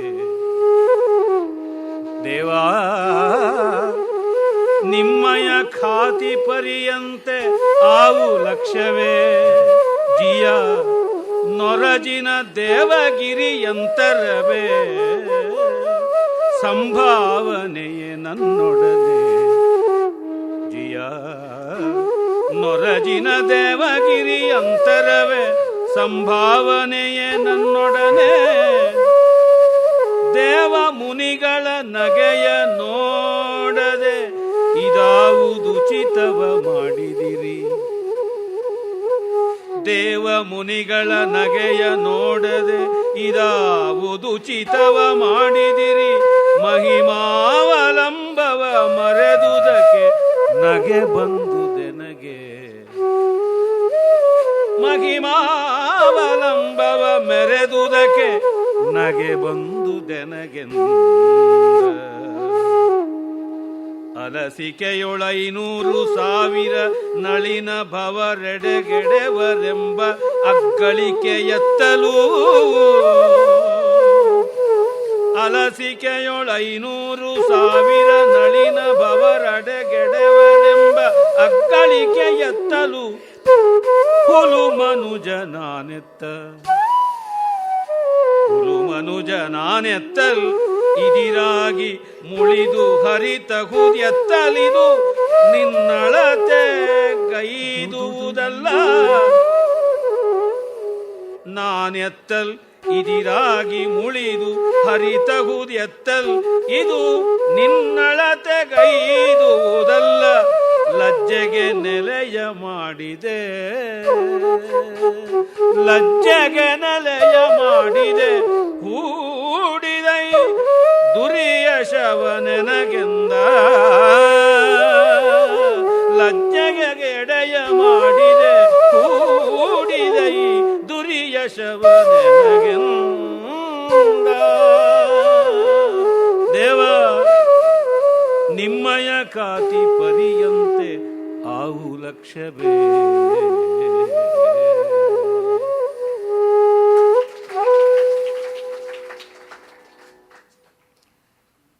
ತುಡುಕಿದನು ಚಕ್ರವನ್ನು ರಥದಿಂಪೊಡವೆಯೊಳು ಧುಮ್ಮಿಕ್ಕಿದನು ಹತ್ತಡವ ಹಾಯಿಕಿ. ಹರಿದನು ಒಡಬಿದ್ದವರೊಡನೆ ತುಳಿದು ಸುಡುವೆನು ಅಹಿತಾನ್ವಯವ ಭೀಷ್ಮನ ಕಡಿದು. ಭೂತಗಣಕ್ಕೆ ಬೋನವ ಬಡಿಸುವೆನು ನೋಡಿಲ್ಲಿ ಅಂತ ಬಂದರೆ ತಬಕವಾಗಿ ತಳ್ಳಂಕದಲ್ಲಿ ಪಾಂಡವರು ನಡುಗಿತು. ಪಾಂಡವರಿಗೆ ಭಯ ಆಗಿಬಿಡ್ತು. ಪಾರ್ಥ ಬಲುಗರವೂ ಅವಚಿದಂತಿರೆ ಗರಬಡದಂತಿರೆ ಮೂಕನಾದನು ಬೆರಳ ಮೂಗಿನಲ್ಲಿ. ಇನ್ನ ಕೌರವರು ಕಂಪಿಸಿ ಥಟ್ಟುಗೆಡೆದರು. ಎಲ್ಲರೂ ಕೂಡ ಉಭಯ ಪಕ್ಷಗಳಲ್ಲಿ ಸ್ತಬ್ಧರಾಗಿ ಅವರು ಚಿತ್ರಾರ್ಪಿತಾರಂಭರಾಗಿ ಹಾಗೆ ಒದ್ದಾಡ್ತಾ ಇದ್ದಾಗ ಭೀಷ್ಮನಿಗೆ ಏನೂ ಭಯವಿಲ್ಲ. ಯಾಕೆಂದರೆ ನರಸಿಂಹ ಬಂದಾಗ ಪ್ರಹ್ಲಾದನಿಗೆ ಭಯವಾಯಿತೆ ಅಲ್ಲ, ಕಂಡಿದ್ದಾನೆ. ಎರಡೂ ಅದೇ ಗುಣ ಅಂತ. ಏನೈವ ಸಸೃಜೆ ಘೋರಂ ತೇನೇವ ಶಾಂತಿರಸ್ತುನಃ. ಅಥರ್ವವೇದದ ಮಾತು. ಯಾವುದು ಘೋರವನ್ನು ಸೃಷ್ಟಿ ಮಾಡಿಸ್ತೋ ಅದೇ ನಮಗೆ ಶಾಂತವನ್ನು ಕೊಡಲಿ ಅಂತ. ಅವನು ಭಯಕೃತ್ ಭಯನಾಶನ ಎರಡೂ ಆಗಿದ್ದರಿಂದ ನನಗೆಂಥದ್ದು ಭಯ. ಈ ಶಾಂತವನ್ನೂ ಕಂಡಿದ್ದೀನಿ, ರೌದ್ರವನ್ನೂ ಕಂಡಿದ್ದೀನಿ, ಎರಡೂ ಒಂದೇನೆ. ಶಿವರುದ್ರ ನರಹರಿ ಎರಡೂ ಆಗಿದ್ದಾನೆ. ಅದರಿಂದ ಏನು? ಹಾಗಾಗಿ ಭೀಷ್ಮ ನನುಪಾಲಿಂಪ ನಡಚಿ ವಚ್ಚಿತಿವ ಅಂತ ಸಂತೋಷ ಪಡ್ತಾ ಇದ್ದಾನೆ. ವೇಣು ಅವರಂತೂ ಅದ್ಭುತವಾಗಿ ಮೋಹನವನ್ನು ಎತ್ತುಕೊಂಡ್ರು. ಆ ಶಾಂತಿಯನ್ನು, ಆ ಸ್ಥೈರ್ಯವನ್ನು, ಭಕ್ತಿಯನ್ನು, ಪ್ರೀತಿಯನ್ನು ಎಲ್ಲವನ್ನ ತಂದುಕೊಟ್ಟು ಬಿಟ್ರು. ಅದರೊಳಗೆ ಪದ್ಯದ ವ್ಯಾಖ್ಯಾನ ಆಗೋಗ್ಬಿಟ್ಟಿದೆ. ಅವನು ಹೇಳ್ತಾನೆ, ಭೀಷ್ಮ ರಥದಿಂದ ತಾನು ಇಳಿತಾನೆ, ದೇವ ನಿಮ್ಮಯ ಖಾತಿ ಪರ್ಯಂತಾವು ಲಕ್ಷ್ಯವೇ. ನಿನ್ನ ಕೋಪಕ್ಕೆ ನಾನಾ ಲಕ್ಷ್ಯ, ನಾನಾ ಅಳತೆ, ನಾನಾ ಗುರಿ. ಜಿಯ ನೊರಜಿನ ದೇವಗಿರಿ ಅಂತರ್ವೆ. ಒಂದು ಸೊಳ್ಳೆಗೂ ಅಥವಾ ಒಂದು ನೊಣಕ್ಕೆ, ಆಮೇಲೆ ಅಷ್ಟು ದೊಡ್ಡದಾದ ದಿವ್ಯವಾದ ಮೇರು ಪರ್ವತಕ್ಕೆ ಹೋಲಿಕೆಯೇ ದೇವ ಮುನಿಗಳ ನಗೆ ನೋಡೋದು. ಅದು ನೋಡು, ದೇವತೆಗಳು ಋಷಿಗಳು ಎಲ್ಲ ನಗುತ್ತಾ ಇದ್ದಾರೆ. ಗುಬ್ಬಿ ಮೇಲೆ ಬ್ರಹ್ಮಾಸ್ತ್ರ ಅಂತನ್ನೋ ಗಾದೆಗೆ ನೀನು ನಿದರ್ಶನ ಆಗಿಬಿಟ್ಟಿದೆಯಲ್ಲ ಅಂತ. ಇದಾವುದು ಉಚಿತವ ಮಾಡಿದಿರಿ. ಆದರೆ ಮಹಿಮಾವಲಂಬನವನ್ನು ಮೆರೆದರಲ್ಲ, ಅದು ನನಗೆ ತುಂಬ ಸಂತೋಷವಾಯಿತು. ನನ್ನ ಪ್ರತಿಜ್ಞೆ ಈಡೇರಿಸಬೇಕು ಅಂತ ಮಾಡಿದೆಯಲ್ಲ, ನಗೆ ಬಂದು ನನಗೆ ನಗೆಯೂ ಬರುತ್ತಿದೆ, ನನಗೆ ನಗೆಯೂ ಬರುತ್ತಿದೆ. ನೀನು ಇಷ್ಟು ಚೆನ್ನಾಗಿ ನಾಟಕ ಆಡಬಲ್ಲಿಯಲ್ಲ ಜಗನ್ಮೋಹನ, ಇಷ್ಟು ಸೊಗಸಾದ ನಾಟಕ ಮಾಡೋದಕ್ಕೆ ನಿನಗೆ ಬರ್ತೀಯಾ? ಈ ರೌದ್ರ, ಈ ವೀರ, ಈ ಪಾರುಷ್ಯ, ಇದೆಲ್ಲ ಎಷ್ಟು ಚೆನ್ನಾಗಿ ತೋರಿಸ್ತಿದ್ಯಾ? ನನ್ನನ್ನು ಕೊಲ್ಲಬೇಕು ಅನ್ನೋದು ನಿನ್ನ ಸಂಕಲ್ಪವ? ಒಬ್ಬರನ್ನು ಕೊಲ್ಲೋದಕ್ಕೆ ನೀ ಇಷ್ಟ ಕಷ್ಟಪಡಬೇಕು, ಇಷ್ಟೆಲ್ಲ ಮಾಡಬೇಕಾ? ಆಲಸಿಕೆಯೊಳ 500 ಸಾಸಿರ ನಳಿನ ಭವರೆಡೆಗಡೆವರು. ನೀನು ಒಮ್ಮೆ ಆಕಳಿಸಿ ನಿದ್ರೆ ಮಾಡಿದ್ರೆ ಎಷ್ಟು ಕಲ್ಪಗಳಲ್ಲಿ ಎಷ್ಟು ಬ್ರಹ್ಮರುಗಳ ಆಯುಷ್ಯ ತೀರಿ ಹೋಗ್ಬಿಡುತ್ತೆ, ಎಷ್ಟು ಚತುರ್ಮುಖ ಬ್ರಹ್ಮರ ತಲೆಗಳೇ ಎಗರೋಗ್ಬಿಡುತ್ತೆ. ಇನ್ನು ನಾನು ನಿನ್ನ ಪಾದೋದಕದಲ್ಲಿ ಹುಟ್ಟಿದ ಗಂಗೆಯ ಮಗು, ನನಗಿನ್ನ ಯಾವ ಮಹಾ ಲಕ್ಷ್ಯ ಉಂಟು? ಹಾಗಾಗಿ ನಾನು ಇಚ್ಛಾಮರಣಿ ಅನ್ನೋದು ಎಷ್ಟು ತುಚ್ಛವಾದದ್ದು. ಹುಲು ಮನುಜ ನಾನೆತ್ತಲಿದರಾಗಿ ಮುಳಿದು ಹರಿತಹುದೆತ್ತಲಿದು. ನನ್ನ ಮೇಲೆ ಕೋಪ ಮಾಡಿಕೊಂಡು ನೀನು ಬರಬೇಕೆ? ನಿನ್ನ ಅಳತೆಗೈದುದಲ್ಲ. ಸಮಾನ ಮನಸ್ಕರಲ್ಲಿ, ಸಮಾನ ಯೋಗ್ಯತೆ ಉಳ್ಳವರಲ್ಲಿ ಸ್ಪರ್ಧೆ, ಈಡು, ಜೋಡು ಅಂತೆಲ್ಲ ಅಂತಾರೆ. ನನ್ನ ಮೇಲೆ ಚಕ್ರವನ್ನು ತಂದಿಡಬೇಕಾದದ್ದು ಎಂಥದ್ದು? ನಿನ್ನ ಅಳತೆಗೈದುದಲ್ಲ, ಲಜ್ಜೆಗೆ ನೆಲೆಯ ಮಾಡಿದೆ. ತುಂಬ ಹಾಸ್ಯಾಸ್ಪದವಾಯಿತು. ಹೂಡಿದೈ ದುರ್ಯಶವ, ನನಗೆ ಅಪಕೀರ್ತಿ ತಂದುಕೊಟ್ಟೆ. ಕೃಷ್ಣನ ಕೈಯಲ್ಲಿ ಚಕ್ರ ಹಿಡಿಸಿಬಿಟ್ಟಲ್ಲಪ್ಪ ಈ ಜುಜುಬಿ ವ್ಯಕ್ತಿ ಅಂತ ಆಗಿಬಿಟ್ರೆ ಎಂಥದ್ದಿದು ಅನ್ಯಾಯ. ರೋಮ ರೋಮ ದಳಕಳ ಭುವನಸ್ತೋಮ ನಲಿದಾಡುವುದು ಗಡ ನಿಸ್ಸೀಮ ತನ ಗಡ. ನಾವು ವೈರಿಗಳೆಂದು ಕೋಪಿಸುವ ಈ ಮರಳುತನವೆತ್ತಲಿ ರಣ ತಾಮಸಿಗೆ ತಾನೆತ್ತಣದು ರಘುರಾಮ ರಕ್ಷಿಸು ಬಯಲಿನ ಆಡಂಬರವಿದೆಂದ. ನಿನ್ನ ರೋಮ ರೋಮ ಕೂಪಕೋಟಿಗಳಲ್ಲಿ ಈ ಬ್ರಹ್ಮಾಂಡಗಳೆಲ್ಲ ನಲಿದಾಡ್ತಾ ಇರುವಾಗ ನಾವು ನಿನ್ನ ವೈರಿಗಳು ಅಂತ ಭಾವಿಸಿಕೊಳ್ಳೋದು ಎಷ್ಟು ಭ್ರಮೆ. ಈ ರಣತಾಮಸೆಯ ಮರಳುತನ, ಈ ಯುದ್ಧದ ತಾಮಸ ಗುಣ ಇದೆಯಲ್ಲ, ಅದರ ಮರಳುತನ ಎಷ್ಟು. ನೀನು ರಘುರಾಮ, ರಣರಂಗ ಭೀಮ, ನೀನು ಸಮಾನರ ಜೊತೆ ಯುದ್ಧ ಮಾಡೋವನು. ಅಂಥ ರಾವಣ ಎದುರಿಗೆ ಬಂದಾಗಲೂ ಕೂಡ ತುಂಬ ಬಳಲಿದ್ಯಾ, ನಾಳೆ ಬಾ ನೋಡ್ಕೊಳ್ತೀನಿ, ಇವತ್ತು ಹೋಗು ವಿಶ್ರಾಂತಿ ತಗೋ ಅಂತ ನೀನು ಅವಕಾಶ ಕೊಟ್ಟಂಥವನು. ಅಂಥ ಕಾಕಾಸುರನನ್ನೇ ಶರಣಾಗತನಾದ ಅಂತ ಕರುಣಿಸಿದವನು. ಹೀಗೆ ಮಾಡಿದವನು ರಿಪೂಣಾಮಪಿ ವತ್ಸಲಹ, ನಿನಗೆ ನನ್ನ ಮೇಲೆ ಕೋಪವ ಅಂತ ಕೇಳ್ತಾನೆ. ನನಗೆ ಕುಮಾರವ್ಯಾಸ ಭಾರತದ ಪ್ರಥಮ ಪದ್ಯಗಳನ್ನು ಶ್ರವಣ ಮಾಡಿಸಿದಂಥವರು ಕೃಷ್ಣಗಿರಿ ಕೃಷ್ಣರಾಯರ ಪ್ರಿಯಶಿಷ್ಯರಾಗಿರ್ತಕ್ಕಂಥ ಸ್ವರ್ಗೀಯ ಅನ್ನಪೂರ್ಣಮ್ಮ ರಘುಪತಿ ಶಾಸ್ತ್ರಿಗಳು. ಅವರು ಇದನ್ನು ಅಭೇರಿ ರಾಗದಲ್ಲಿ ಈ ಪದ್ಯಗಳನ್ನು ಹಾಡ್ತಾ ಇದ್ದರು. ಹೀಗೆ ಸುಮಾರು 47 ವರ್ಷಗಳ ಕೆಳಗೆ ಕೇಳಿದಂಥದ್ದು ಅವರ ವಾಚನ. ಅಲ್ಲಿಂದ ಕುಮಾರವ್ಯಾಸ 47 ವರ್ಷಗಳಿಂದ ನನಗೆ ಪರಿಚಿತನಾಗಿದ್ದಾನೆ, ನನ್ನ ಜೊತೆ ಬೆಳೆದಿದ್ದಾನೆ. ಆಕೆ ದಿವ್ಯವಾದ ಕಂಚಿನ ಕಂಠದಲ್ಲಿ, ತುಂಬು ಕಂಠದಲ್ಲಿ ಗಂಭೀರವಾಗಿ ಹಾಡ್ತಾ ಇದ್ದದ್ದು ನನಗೆ ನೆನಪಾಗುತ್ತದೆ. ಈ ಸಂದರ್ಭ ಅವರ ಬಾಯಿಂದ ಕೇಳಿದ್ದೆ. ನನಗೆ ಭೀಷ್ಮ ಏನಂತ ಇಷ್ಟವಾಗುವಂಥ ವ್ಯಕ್ತಿಯಲ್ಲ, ಆದರೆ ಈ ಸಂದರ್ಭದಲ್ಲಿ ಭೀಷ್ಮ ತುಂಬ ಇಷ್ಟವಾಗ್ತಾನೆ. ಭಾವಕ್ಕೆ ಯಾವ್ಯಾವುದೋ ಅಂಶಗಳ ಕಾರಣವಾಗುತ್ತವೆ. ಅವನು ಹೇಳ್ತಾನೆ, ಮತ್ತೆ ನೀ ಮತಿಮುರಿಯ ಮೇಣ್ ಭೂವಿಲಾಸ ಸ್ಥಿತಿಯೊಳು ಏನು ಉತ್ಪತ್ತಿಯಾಗದೆ ಬ್ರಹ್ಮಕೋಟಿಗಳು ಒಮ್ಮೆ ಹುಬ್ಬು ಹಾರಿಸಿದರೆ ಸಾಕು, ಜಗತ್ಕೋಟಿ ನಿನ್ನ ಮುಂದೆ ಕುಣಿಯುತ್ತದೆ. ಜಯಂತಿ ಸ್ಥಾಯಿ ಸಂಚಾರಿ ಭಾವಾಭಿನಯ ಭಾವುಕಾಹ ನೀಲಲೋಹಿತ ಶೈಲೂಷ ಭ್ರೂಲತಾಲಸ್ಯ ವಿಭ್ರಮಾಹ ಅಂತ ಕುಕನೂರಿನಲ್ಲಿ ಇರ್ತಕ್ಕಂಥ ಕಲ್ಯಾಣ ಚಾಲುಕ್ಯರ ಶಾಸನದ ಒಂದು ಮಂಗಳ ಪದ್ಯ. ಆ ಮಹಾದೇವನ ಹುಬ್ಬು ಕುಣಿತ ಮೇಲೆ ಕೆಳಗೆ ಏರಿದ್ರೆ ಸ್ಥಾಯಿ ಸಂಚಾರಿ ಭಾವಗಳು ಅಷ್ಟು 51, 49 ಕೂಡ ಕುಣಿದಾಡುತ್ತವೆ ಅಂತ. 8 ಸ್ಥಾಯಿ ಭಾವಗಳು ಮತ್ತು 33 ವ್ಯಭಿಚಾರಿ ಭಾವಗಳು, ಇನ್ನು 8 ಸಾತ್ವಿಕ ಭಾವಗಳು ಎಲ್ಲ ಕುಣಿಯುತ್ತವೆ ಅಂತ. ನೀನು ಹುಬ್ಬು ಹಾರಿಸಿದರೆ ವಿಶ್ವವೇ, ಬ್ರಹ್ಮಾಂಡ ಕೋಟಿಯೇ ಕುಣಿಯುತ್ತದೆ. ಹಾಗಿರುವಾಗ ಅತಿಶಯದ ಮಹಿಮಾಸ್ಪದ ನೀನು, ನಿನ್ನಂಥವನು ಮುಂದೆ ದೇವನಾಮದ ಜೋಡು ನಮ್ಮನು ಕಾವುದೈ. ಆದರೆ ನಿನ್ನ ನಾಮದ ಬಲ ನನಗಿದೆ, ಅದು ಕಾಪಾಡುತ್ತದೆ. ನೀನು ಯಾಕೋ, ನಿನ್ನ ಹಂಗೆ ಯಾಕೋ, ನಿನ್ನ ನಾಮದ ಬಲ ಹೊಂದಿದ್ದರೆ ಸಾಕೋ ಅಂತಂದವಲ್ಲ. ನೀ ಮುನಿದಡೆಯು ನಮಗಾವು ಹೆದರವು, ನಾಮಧಾರಿಗಳು ಅತುಲ ಬಲರು. ನಿನ್ನ ಹೆಸರಿಟ್ಟುಕೊಂಡಿದ್ದೀವಿ, ನನಗಿನ್ನೇನು ತೊಂದರೆ ಇಲ್ಲ. ನಮ್ಮ ತಾಯಿ ಹೇಳ್ತಾ ಇದ್ರು, ನಾವು ಅದು ಮಾರ್ತೀವಿ ಇದು ಮಾರ್ತೀವಿ, ನಾವು ನಮ್ಮ ಹೆಸರು ಮಾರ್ಕೊಂಡು ಬದುಕ್ತೀವಿ ಅಂತ. ಒಳ್ಳೆ ಹೆಸರನ್ನು ಸಂಪಾದಿಸಿದ್ರೆ ಅದರಿಂದ ಬದುಕ್ತೀವಿ. ಹಾಗಾಗಿ ಸತ್ಕಾವ್ಯಂ ಯದ್ಯಸ್ತಿ ಚೇತ್ ರಾಜ್ಯೇನ ಕಿಂ ಅಂತ, ಸುಕವಿತಾ ಯದ್ಯಸ್ತಿ ಚೇತ್ ರಾಜ್ಯೇನ ಕಿಂ. ಸತ್ಕಾವ್ಯವಿದ್ದರೆ, ಇಂಥ ಕಾವ್ಯ ಇದ್ದರೆ, ಪರಮಾತ್ಮನ ಸಂಕೀರ್ತನೆ ಇದ್ದರೆ ಯಾವುದನ್ನು ದಾಟಬಹುದು ಅಂತ ಆ ಹೆಮ್ಮೆಯಿಂದ, ಆ ಕೊಬ್ಬಿನಿಂದ ಅವನು ಬರ್ತಾನೆ. ಹಾಗೆ ಬಂದ ಸಂದರ್ಭವನ್ನು ಹೇಳೋದು ನೋಡಿ, ಅವನು ತಿರಸ್ಕರಿಸಿ ಹೋಗು ನಿನ್ನ ಮನೆಗೆ ಅಂತಾನೆ ದೇವರನ್ನ. ಈ ಕೆಚ್ಚು, ಈ ಪ್ರೀತಿ, ಈ ವಾತ್ಸಲ್ಯ ಮತ್ತೆಲ್ಲಿಂದ ಬರಬೇಕು?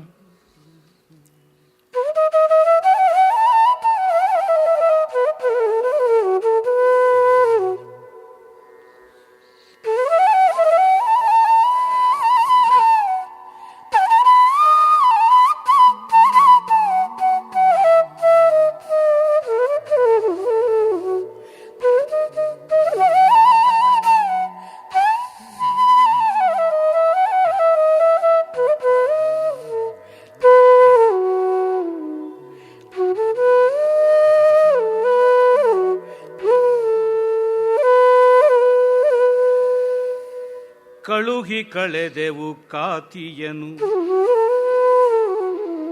ಕಳುಹಿ ಕಳೆದೆವು ಖಾತಿಯನು, ನೀನುಳುಹಿ ಕೊಂಬುದು ತೇಜವನು, ನೀನುಳುಹಿ ಕೊಂಬುದು ತೇಜವನು, ದಿಟ ಕೊಲುವ ಮನವೇ ಪಿಸುಡು ಚಕ್ರವನೆನ್ನ ಕಾಯದಲ್ಲಿ, ಕೊಲುವ ಮನವೇ ಬಿಸುಡು ಚಕ್ರವನೆನ್ನ ಕಾಯದಲ್ಲಿ, ಅಳುಕಿ ಕೂದಲು ಹರಿದುದಾದರೆ ಬಳಿಕ ನಾಡಿಂಗರಿಗನಲ್ಲ, ಅಳುಕಿ ಕೂದಲು ಹರಿದುದಾದರೆ ಬಳಿಕ ನಾಡಿಂಗಿಗರನಲ್ಲ, ಈ ಕಳಕಳಕ್ಕೆ ನಾನಂಜುವವನೇ ದೇವ, ಈ ಕಳಕಳಕ್ಕೆ ನಾನಂಜುವವನೇ ದೇವ, ಮರಳೆಂದ. ಕಳುಹಿ ಕಳೆದವು ಖಾತಿಯನು, ನಿನ್ನನ್ನು ಕಳಿಸ್ಕೊಡ್ತೀವಿ, ನಿನ್ನ ಕೋಪವನ್ನು ಇಳಿಸ್ಕೊಡ್ತೀವಿ, ನೀನು ನಿನ್ನ ತೇಜಸ್ಸನ್ನು ಉಳಿಸ್ಕೊಪ್ಪ, ಮರ್ಯಾದೆಯನ್ನು ಉಳಿಸ್ಕೊ. ಕೊಲವು ಮನಸ್ಸಿನ ಇದೆಯಾ, ಕೊಂದು ಬಿಡಯ್ಯ. ನೀನು ಕೊಲ್ಲೋದಾದರೆ ಇನ್ಯಾರು ಕಾಪಾಡ್ತಾರೆ? ನೀನು ಕೊಲ್ಲೋದಕ್ಕಿಂತ ಇನ್ಯಾವುದು ಬೇಕು ಸಮ್ಮಾನ? ಬಿಸುಡು ಚಕ್ರವನ್ನು, ಎಸಿ ಆ ಚಕ್ರವನ್ನು ನನ್ನ ಕಡೆಗೆ ಕಾಯದಲ್ಲಿ. ಈ ಕಾಯ ಯಾವುದುಂಟು ದೇಹಕ್ಕೆ? ಚಕ್ರವನ್ನು ಎಸಿ. ಅಳುಕಿ ಕೂದಲು ಹರಿದುದಾದರೆ ಬಳಿಕ ನಾ ಡಿಂಗರಿಗನಲ್ಲ. ನನ್ನ ಒಂದು ರೋಮ ಅದು ಕತ್ತರಿಸಲ್ಪಟ್ಟರೂ ಕೂಡ ನಾನು ನಿನ್ನ ಭಕ್ತ ಅಲ್ಲ, ಅಷ್ಟೆ. ಅದೇ ನನ್ನ ಶಪಥ. ನನ್ನ ಒಂದು ರೋಮ ಕೂಡ ಭಂಗವಾದರೆ, ಭಗ್ನವಾದರೆ ಅದು ನಾನು ನಿನ್ನ ಭಕ್ತನಲ್ಲ. ಈ ಸವಾಲನ್ನು ಒಪ್ಪಿಕೊಂಡು ಚಕ್ರವನ್ನು ಎಸಿ. ಕಳಕಳಕ್ಕೆ ನಾನು ಅಂಜುವೆನೆ. ಇಷ್ಟೆಲ್ಲ ಆರ್ಭಾಟ ಮಾಡಿದ್ರೆ ನಾನಾ ಮರುಳಾಗತಕ್ಕಂಥದ್ದು, ನಾನಾ ಭಯಪಡ್ತಕ್ಕಂಥದ್ದು ದೇವ. ಮರುಳು, ಮರಳು ಅಂತಂದರೆ ಅಯ್ಯೋ ಇದೆಲ್ಲ ಭ್ರಾಂತಿ ಅಂತ, ಹೋಗು ಅಂತಲೂ ಕೂಡ ಅರ್ಥವಾಗುತ್ತದೆ. ಇಷ್ಟೊತ್ತಿಗೆ ಕೃಷ್ಣನಿಗೆ ಅರ್ಜುನನ ಅಂತರಂಗದಲ್ಲಿ ಕೋಪ ಹುಟ್ಟಿಸಿದ್ದಾಯಿತು, ರೋಷ ಹುಟ್ಟಿಸಿದ್ದಾಯಿತು, ಭಯ ಪಡಿಸಿದ್ದಾಯಿತು, ಕೃಷ್ಣ ಸುಮ್ಮನೆ ಇರೋಲ್ಲ ಅಂತ ಮಾಡಿಸಿದ್ದಾಯಿತು, ಭೀಷ್ಮನ ಪ್ರತಿಜ್ಞೆಯನ್ನು ನೆರವೇರಿಸಿದ್ದಾಯಿತು ಅಂತ ತಾನು ತನ್ನ ಸಂಕಲ್ಪ ಕೃತಾರ್ಥವಾದ ಕಾರಣ ಹಿಂದಕ್ಕೆ ಮರಳುತ್ತಾನೆ. ಆ ಮರಳುವ ಬಗೆಯನ್ನೇ ಬಹಳ ರಮಣೀಯವಾಗಿ ಕವಿ ಹೇಳ್ತಾನೆ.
ನೆಚ್ಚಿದಾಳಿನ ಭಿನ್ನಹಕ್ಕೆ ಹರಿಮೆಚ್ಚಿ, ನೆಚ್ಚಿದಾಳಿನ ಭಿನ್ನಹಕ್ಕೆ ಹರಿಮೆಚ್ಚಿ, ಮನದಲ್ಲಿ ನಾಚಿ ಹರಿಮೆಚ್ಚಿ ಮನದಲ್ಲಿ ನಾಚಿ ಚಕ್ರವ ಮುಚ್ಚಿದನು ಮುರಿದನು ಕಿರೀಟಿಯ ರಥದ ಕೊರೆಗಾಗಿ ಹರಿಮೆಚ್ಚಿ ಮನದಲ್ಲಿ ನಾಚಿ ಚಕ್ರವ ಮುಚ್ಚಿದನು ಮುರಿದನು ಕಿರೀಟಿಯ ರಥದ ಹೊರೆಗಾಗಿ ಬೆಚ್ಚಿ ಬೆದರುವ ಸೇನೆಗೆ ಅಭಯವ ಹಚ್ಚಿಕೊಟ್ಟನು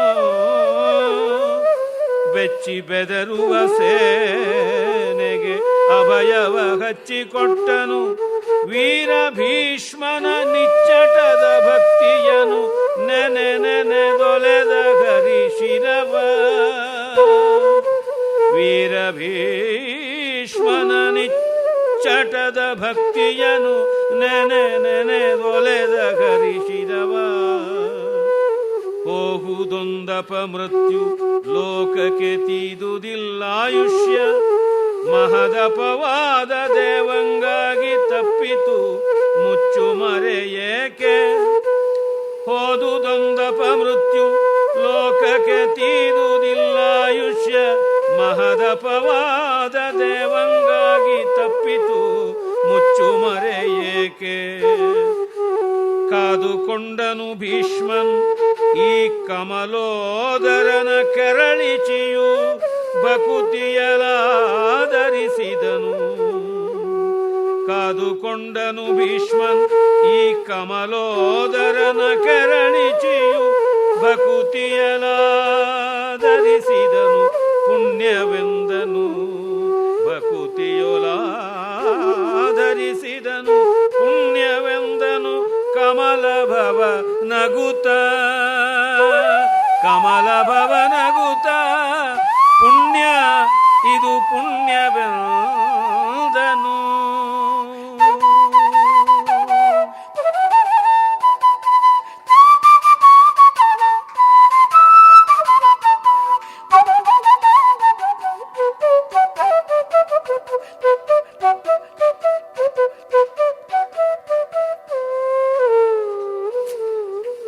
ಇದು ಪುಣ್ಯ.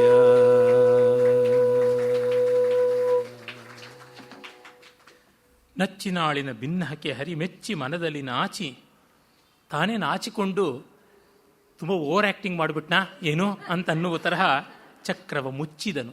ಆ ಪ್ರಾಸ ಎಷ್ಟು ಚೆನ್ನಾಗಿ ತಗೊಂಡಿದ್ದಾನೆ. ನಾಚಿ ಚಕ್ರವ ಮುಚ್ಚಿದನು ಅಂತ ಮರೆ ಮಾಡಿದನು, ಮುರಿದನು ಕಿರೀಟಿಯ ರಥದ ಹೊರಗಾಗಿ. ಹಾಗೆ ಬಂದವನು ಸರಕ್ಕನೆ ಅಲ್ಲೇ ತಿರುಕೊಂಡು ಯಾವ ವೇಗದಲ್ಲಿ ಬಂದಿದ್ದ ಭೀಷ್ಮನ ಕೊಂದೇ ಬಿಡಬೇಕು ಅಂತ ಇನ್ನೊಂದು 10 ಹೆಜ್ಜೆ ಮುಂದೆ ಬಂದವನು ಅಲ್ಲಿಯೇ ಸರಕ್ಕನೆ ತಿರುಗಿ ಬಂದಿದ್ದಾನೆ, ಅದನ್ನು ಮುರಿದನು ಅಂತ. ಅಂದರೆ ಕ್ರಮವಾಗಿ ನಯವಾಗಿ ಅವನು ಮಂಡಲಾಕೃತಿಯಾಗಿ ವಾಪಸ್ ಬಂದಿದ್ದಲ್ಲ, ಹಾಗೆ ಬಾಣ ಬಿಟ್ಟಂತೆ ಮತ್ತೆ ಮರಳಿ ಬಂದದ್ದು ಮುರಿದನು ಅನ್ನುವಂತೆ ಕವಿ ಹೇಳ್ತಾನೆ. ಬೆಚ್ಚಿ ಬೆದರುವ ಸೇನೆಗೆ ಅಭಯವ ಹಚ್ಚಿಕೊಟ್ಟನು. ಎಲ್ಲರಿಗೆ ಅಭಯದ ಜ್ಯೋತಿಯನ್ನು ಹಚ್ಚಿಕೊಟ್ಟ ಅಂತ ಧ್ವನಿ. ಹಚ್ಚಿಕೊಡೋದು ಅಂತಂದರೆ ಆ ರೀತಿಯಾಗಿ ಅಭಯ ಜ್ಯೋತಿಯನ್ನು ಅಂತರಂಗೆ ಕೊಟ್ಟು ಭಯ ಬೇಡ ಅಂತ ಮಾಡಿ ವೀರ ಭೀಷ್ಮನ ನಿಚ್ಚಟದ ಭಕ್ತಿಯನ್ನು ನೆನೆದು ಒಲೆದ ಹರಿ ಶಿರವ. ಭೀಷ್ಮ ನಿಜವಾಗಿ ಭಕ್ತ, ಅವನು ಗಟ್ಟಿಗ. ಇದನ್ನು ತಾಳಿಕೊಂಡನಲ್ಲ, ನನ್ನ ಕೈಯಲ್ಲಿ ಚಕ್ರ ಹಿಡಿಸಿದ್ದು ಮಾತ್ರವಲ್ಲ, ಆ ಚಕ್ರವನ್ನು ಎದುರಿಸುವ, ಮೃತ್ಯುವನ್ನೇ ಎದುರಿಸುವ ಶಾಂತ ಸ್ಥಿಮಿತ ಭಕ್ತಿಯನ್ನು ತೋರಿದನಲ್ಲ ಅಂತ ಅಂದುಕೊಂಡ. ನೋಡಿ, ಭೀಷ್ಮನ ಭಾವವನ್ನು, ಕೃಷ್ಣನ ಭಾವವನ್ನು, ಇನ್ನು ಇಡೀ ಜಗದ್ಭಾವವನ್ನು ಮುಂದೆ ತರ್ತಾನೆ. ಹೋದುದೊಂದಪ ಮೃತ್ಯು ಲೋಕಕ್ಕೆ ಅಕಾಲ ಮೃತ್ಯು ಬಂದುಬಿಡ್ತಾ ಇತ್ತಲ್ಲ, ಅಬ್ಬ ಹೋಯ್ತು, ತೀದುದಲ್ಲ ಆಯುಷ್ಯ, ಅಬ್ಬ ಲೋಕದ ಆಯುಷ್ಯ ತುಂಬಿಕೊಳ್ಳಲಿಲ್ಲ, ತೀದು ಹೋಗಲಿಲ್ಲ, ಮಹದ ಅಪವಾದ ದೇವಂಗಾಗಿ ತಪ್ಪಿತು. ಕೃಷ್ಣ ಈ ಥರ ಮಾಡಿಬಿಡ್ತಾನೆ, ಅಪವಾದ ಬಂದುಬಿಡ್ತಾ ಇತ್ತಲ್ಲ, ದೇವರಿಗೆ ಅಪವಾದ ಬಂದರೆ ಏನು ದಾರಿ? ಈಗಾಗಲೇ ಅವನಿಗೆ ಚೌತಿಯಲ್ಲಿ ಚಂದ್ರನ ನೋಡಿದ ಅಪವಾದ ಆದರೆ ಈ ರೀತಿಯಾದ ಅಪವಾದವೂ ಬರಬೇಕೆ? ಮುಚ್ಚುಮರೆ ಏಕೆ ಕಾದುಕೊಂಡನು ಭೀಷ್ಮ ಕಮಲೋದರನ ಕೆರಳಿಚಿಯು. ಅಬ್ಬ ಇನ್ನೇನು ಮುಚ್ಚುಮರೆ ಮಾಡಬೇಕಾಗಿಲ್ಲ, ಭೀಷ್ಮನ ಬಗ್ಗೆ ಒಳ್ಳೆ ಮಾತಾಡೋಣ. ತನ್ನನ್ನು ಕಾದುಕೊಂಡು ಜಗತ್ತನ್ನು ಕಾದುಕೊಂಡಲ್ಲ, ನಿಜವಾಗಿ ದೊಡ್ಡವನು ಇವನು. ಕೃಷ್ಣನ ಮರ್ಯಾದೆಯನ್ನು ಉಳಿಸಿದ, ಭಕ್ತಿಯಲ್ಲಿ ಆಧರಿಸಿದನು, ಕೆರಳಿಸಿಯೂ ಅವನು ಅರಳಿಸಿದ ಕೃಷ್ಣನ ಅಂತರಂಗವನ್ನು. ಇದು ಪುಣ್ಯ ಅಂತ ಕಮಲಭವ ನಗುತ್ತಾ ಹೇಳದ ಅಂತ. ಬ್ರಹ್ಮ ತನ್ನ ಕಮಲಪೀಠದಲ್ಲಿ ಕೂತ್ಕೊಂಡು ನೋಡಿ, ಎಲ್ಲ ಸರಿಯಾಯಿತು, ಪರವಾಗಿಲ್ಲ ಅಂದುಕೊಂಡಂತೆ ನಡೆದಿದೆ. ನಾಟಕ ಯಾವ ರೀತಿಯಲ್ಲೂ ಅಡ್ಡ ಹೋಗಲಿಲ್ಲ ಅಂತ. ಯಾವುದೋ ಭಕ್ತ ಪ್ರಹ್ಲಾದ ನಾಟಕದಲ್ಲಿ ಹಿರಣ್ಯಕಶಿಪುವನ್ನು ಎದೆ ಸೀಳೇ ಬಿಟ್ಟಂತೆ ನರಸಿಂಹ ನಾಟಕ ಪಾತ್ರಧಾರಿ. ಹಾಗೆ ಆ ರೀತಿ ಆಗದಂತೆ ಸರಿಯಾಗಿ ನಡೆಯಿತು, ಎಲ್ಲ ನಡೆಯಬೇಕಾದ ರೀತಿಯಲ್ಲಿ ನಡೆಯಿತಲ್ಲ ಅಂತಂದುಕೊಂಡಂತೆ ನಡುಗುವ ಅರ್ಜುನ ದೇವನನ್ನು ತೆಗೆದ ಅಡಿಗಡಿಗೆ ತೆಕ್ಕೈಸಿ ವಾಘೆಯ ಕೊಂಡು ತುರಗವನು ಎಡಬಲಕ್ಕೆ ತುರುಹಿ ನಡೆಸಿದನು. ಅರ್ಜುನ ಇನ್ನು ಬೆರ್ಚಪ್ಪನಂತೆ ಕೂತಿದ್ದ, ಹೇಳೋ ಧನಸ್ಸು ತಗೊಳ್ಳೋ, ಏನು ಹೀಗೆ ಕೂತಿದ್ಯಾ, ನಡಿ ಇನ್ನು ಹೋಗೋಣ ಅಂತಂದು ರಥದ ಕಡಿವಾಣವನ್ನು ತಾನು ಹಿಡಿದು ಕಾಳಗಕ್ಕೆ ಬಳಿಕ ಗಡ ಮುರಾಂತಕ ಮರಳಿ ಚಕ್ರವ ತುಡುಕದಿರನೆಂದು ಅಸ್ತಗಿರಿಯನ್ನು ಸೂರ್ಯ ಮರೆಗೊಂಡ. ಮತ್ತೆ ಇವನು ಚಕ್ರ ಹಿಡಿದ್ರೆ ಗತಿ ಏನು, ಅಥವಾ ಚಕ್ರ ಸಿಗುಲ್ಲ ಅಂತ ನನ್ನನ್ನೇ ಹಿಡ್ಕೊಂಡು ಬಿಟ್ರೆ ಗತಿ ಏನು ಅಂತ ಸೂರ್ಯ ಮರೆಯಾದ ಅಂತ ಹೇಳ್ತಾನೆ. ಅತಿಶಯವಾದ ರೀತಿಯಲ್ಲಿ ಆ ದಿವಸದ ಅವಸಾನವನ್ನು ಮಾಡ್ತಾನೆ. ಇಲ್ಲಿಗೆ ಈ ಕಂತಿನ ಕುಮಾರವ್ಯಾಸ ಭಾರತದ ಭೀಷ್ಮ ಪರ್ವ ಮುಗಿದಿದೆ. ಇನ್ನು ಉಳಿದ ಸಂಧಿಗಳನ್ನು ಮುಂದೆ ನೋಡೋಣ. ನಮಸ್ಕಾರ.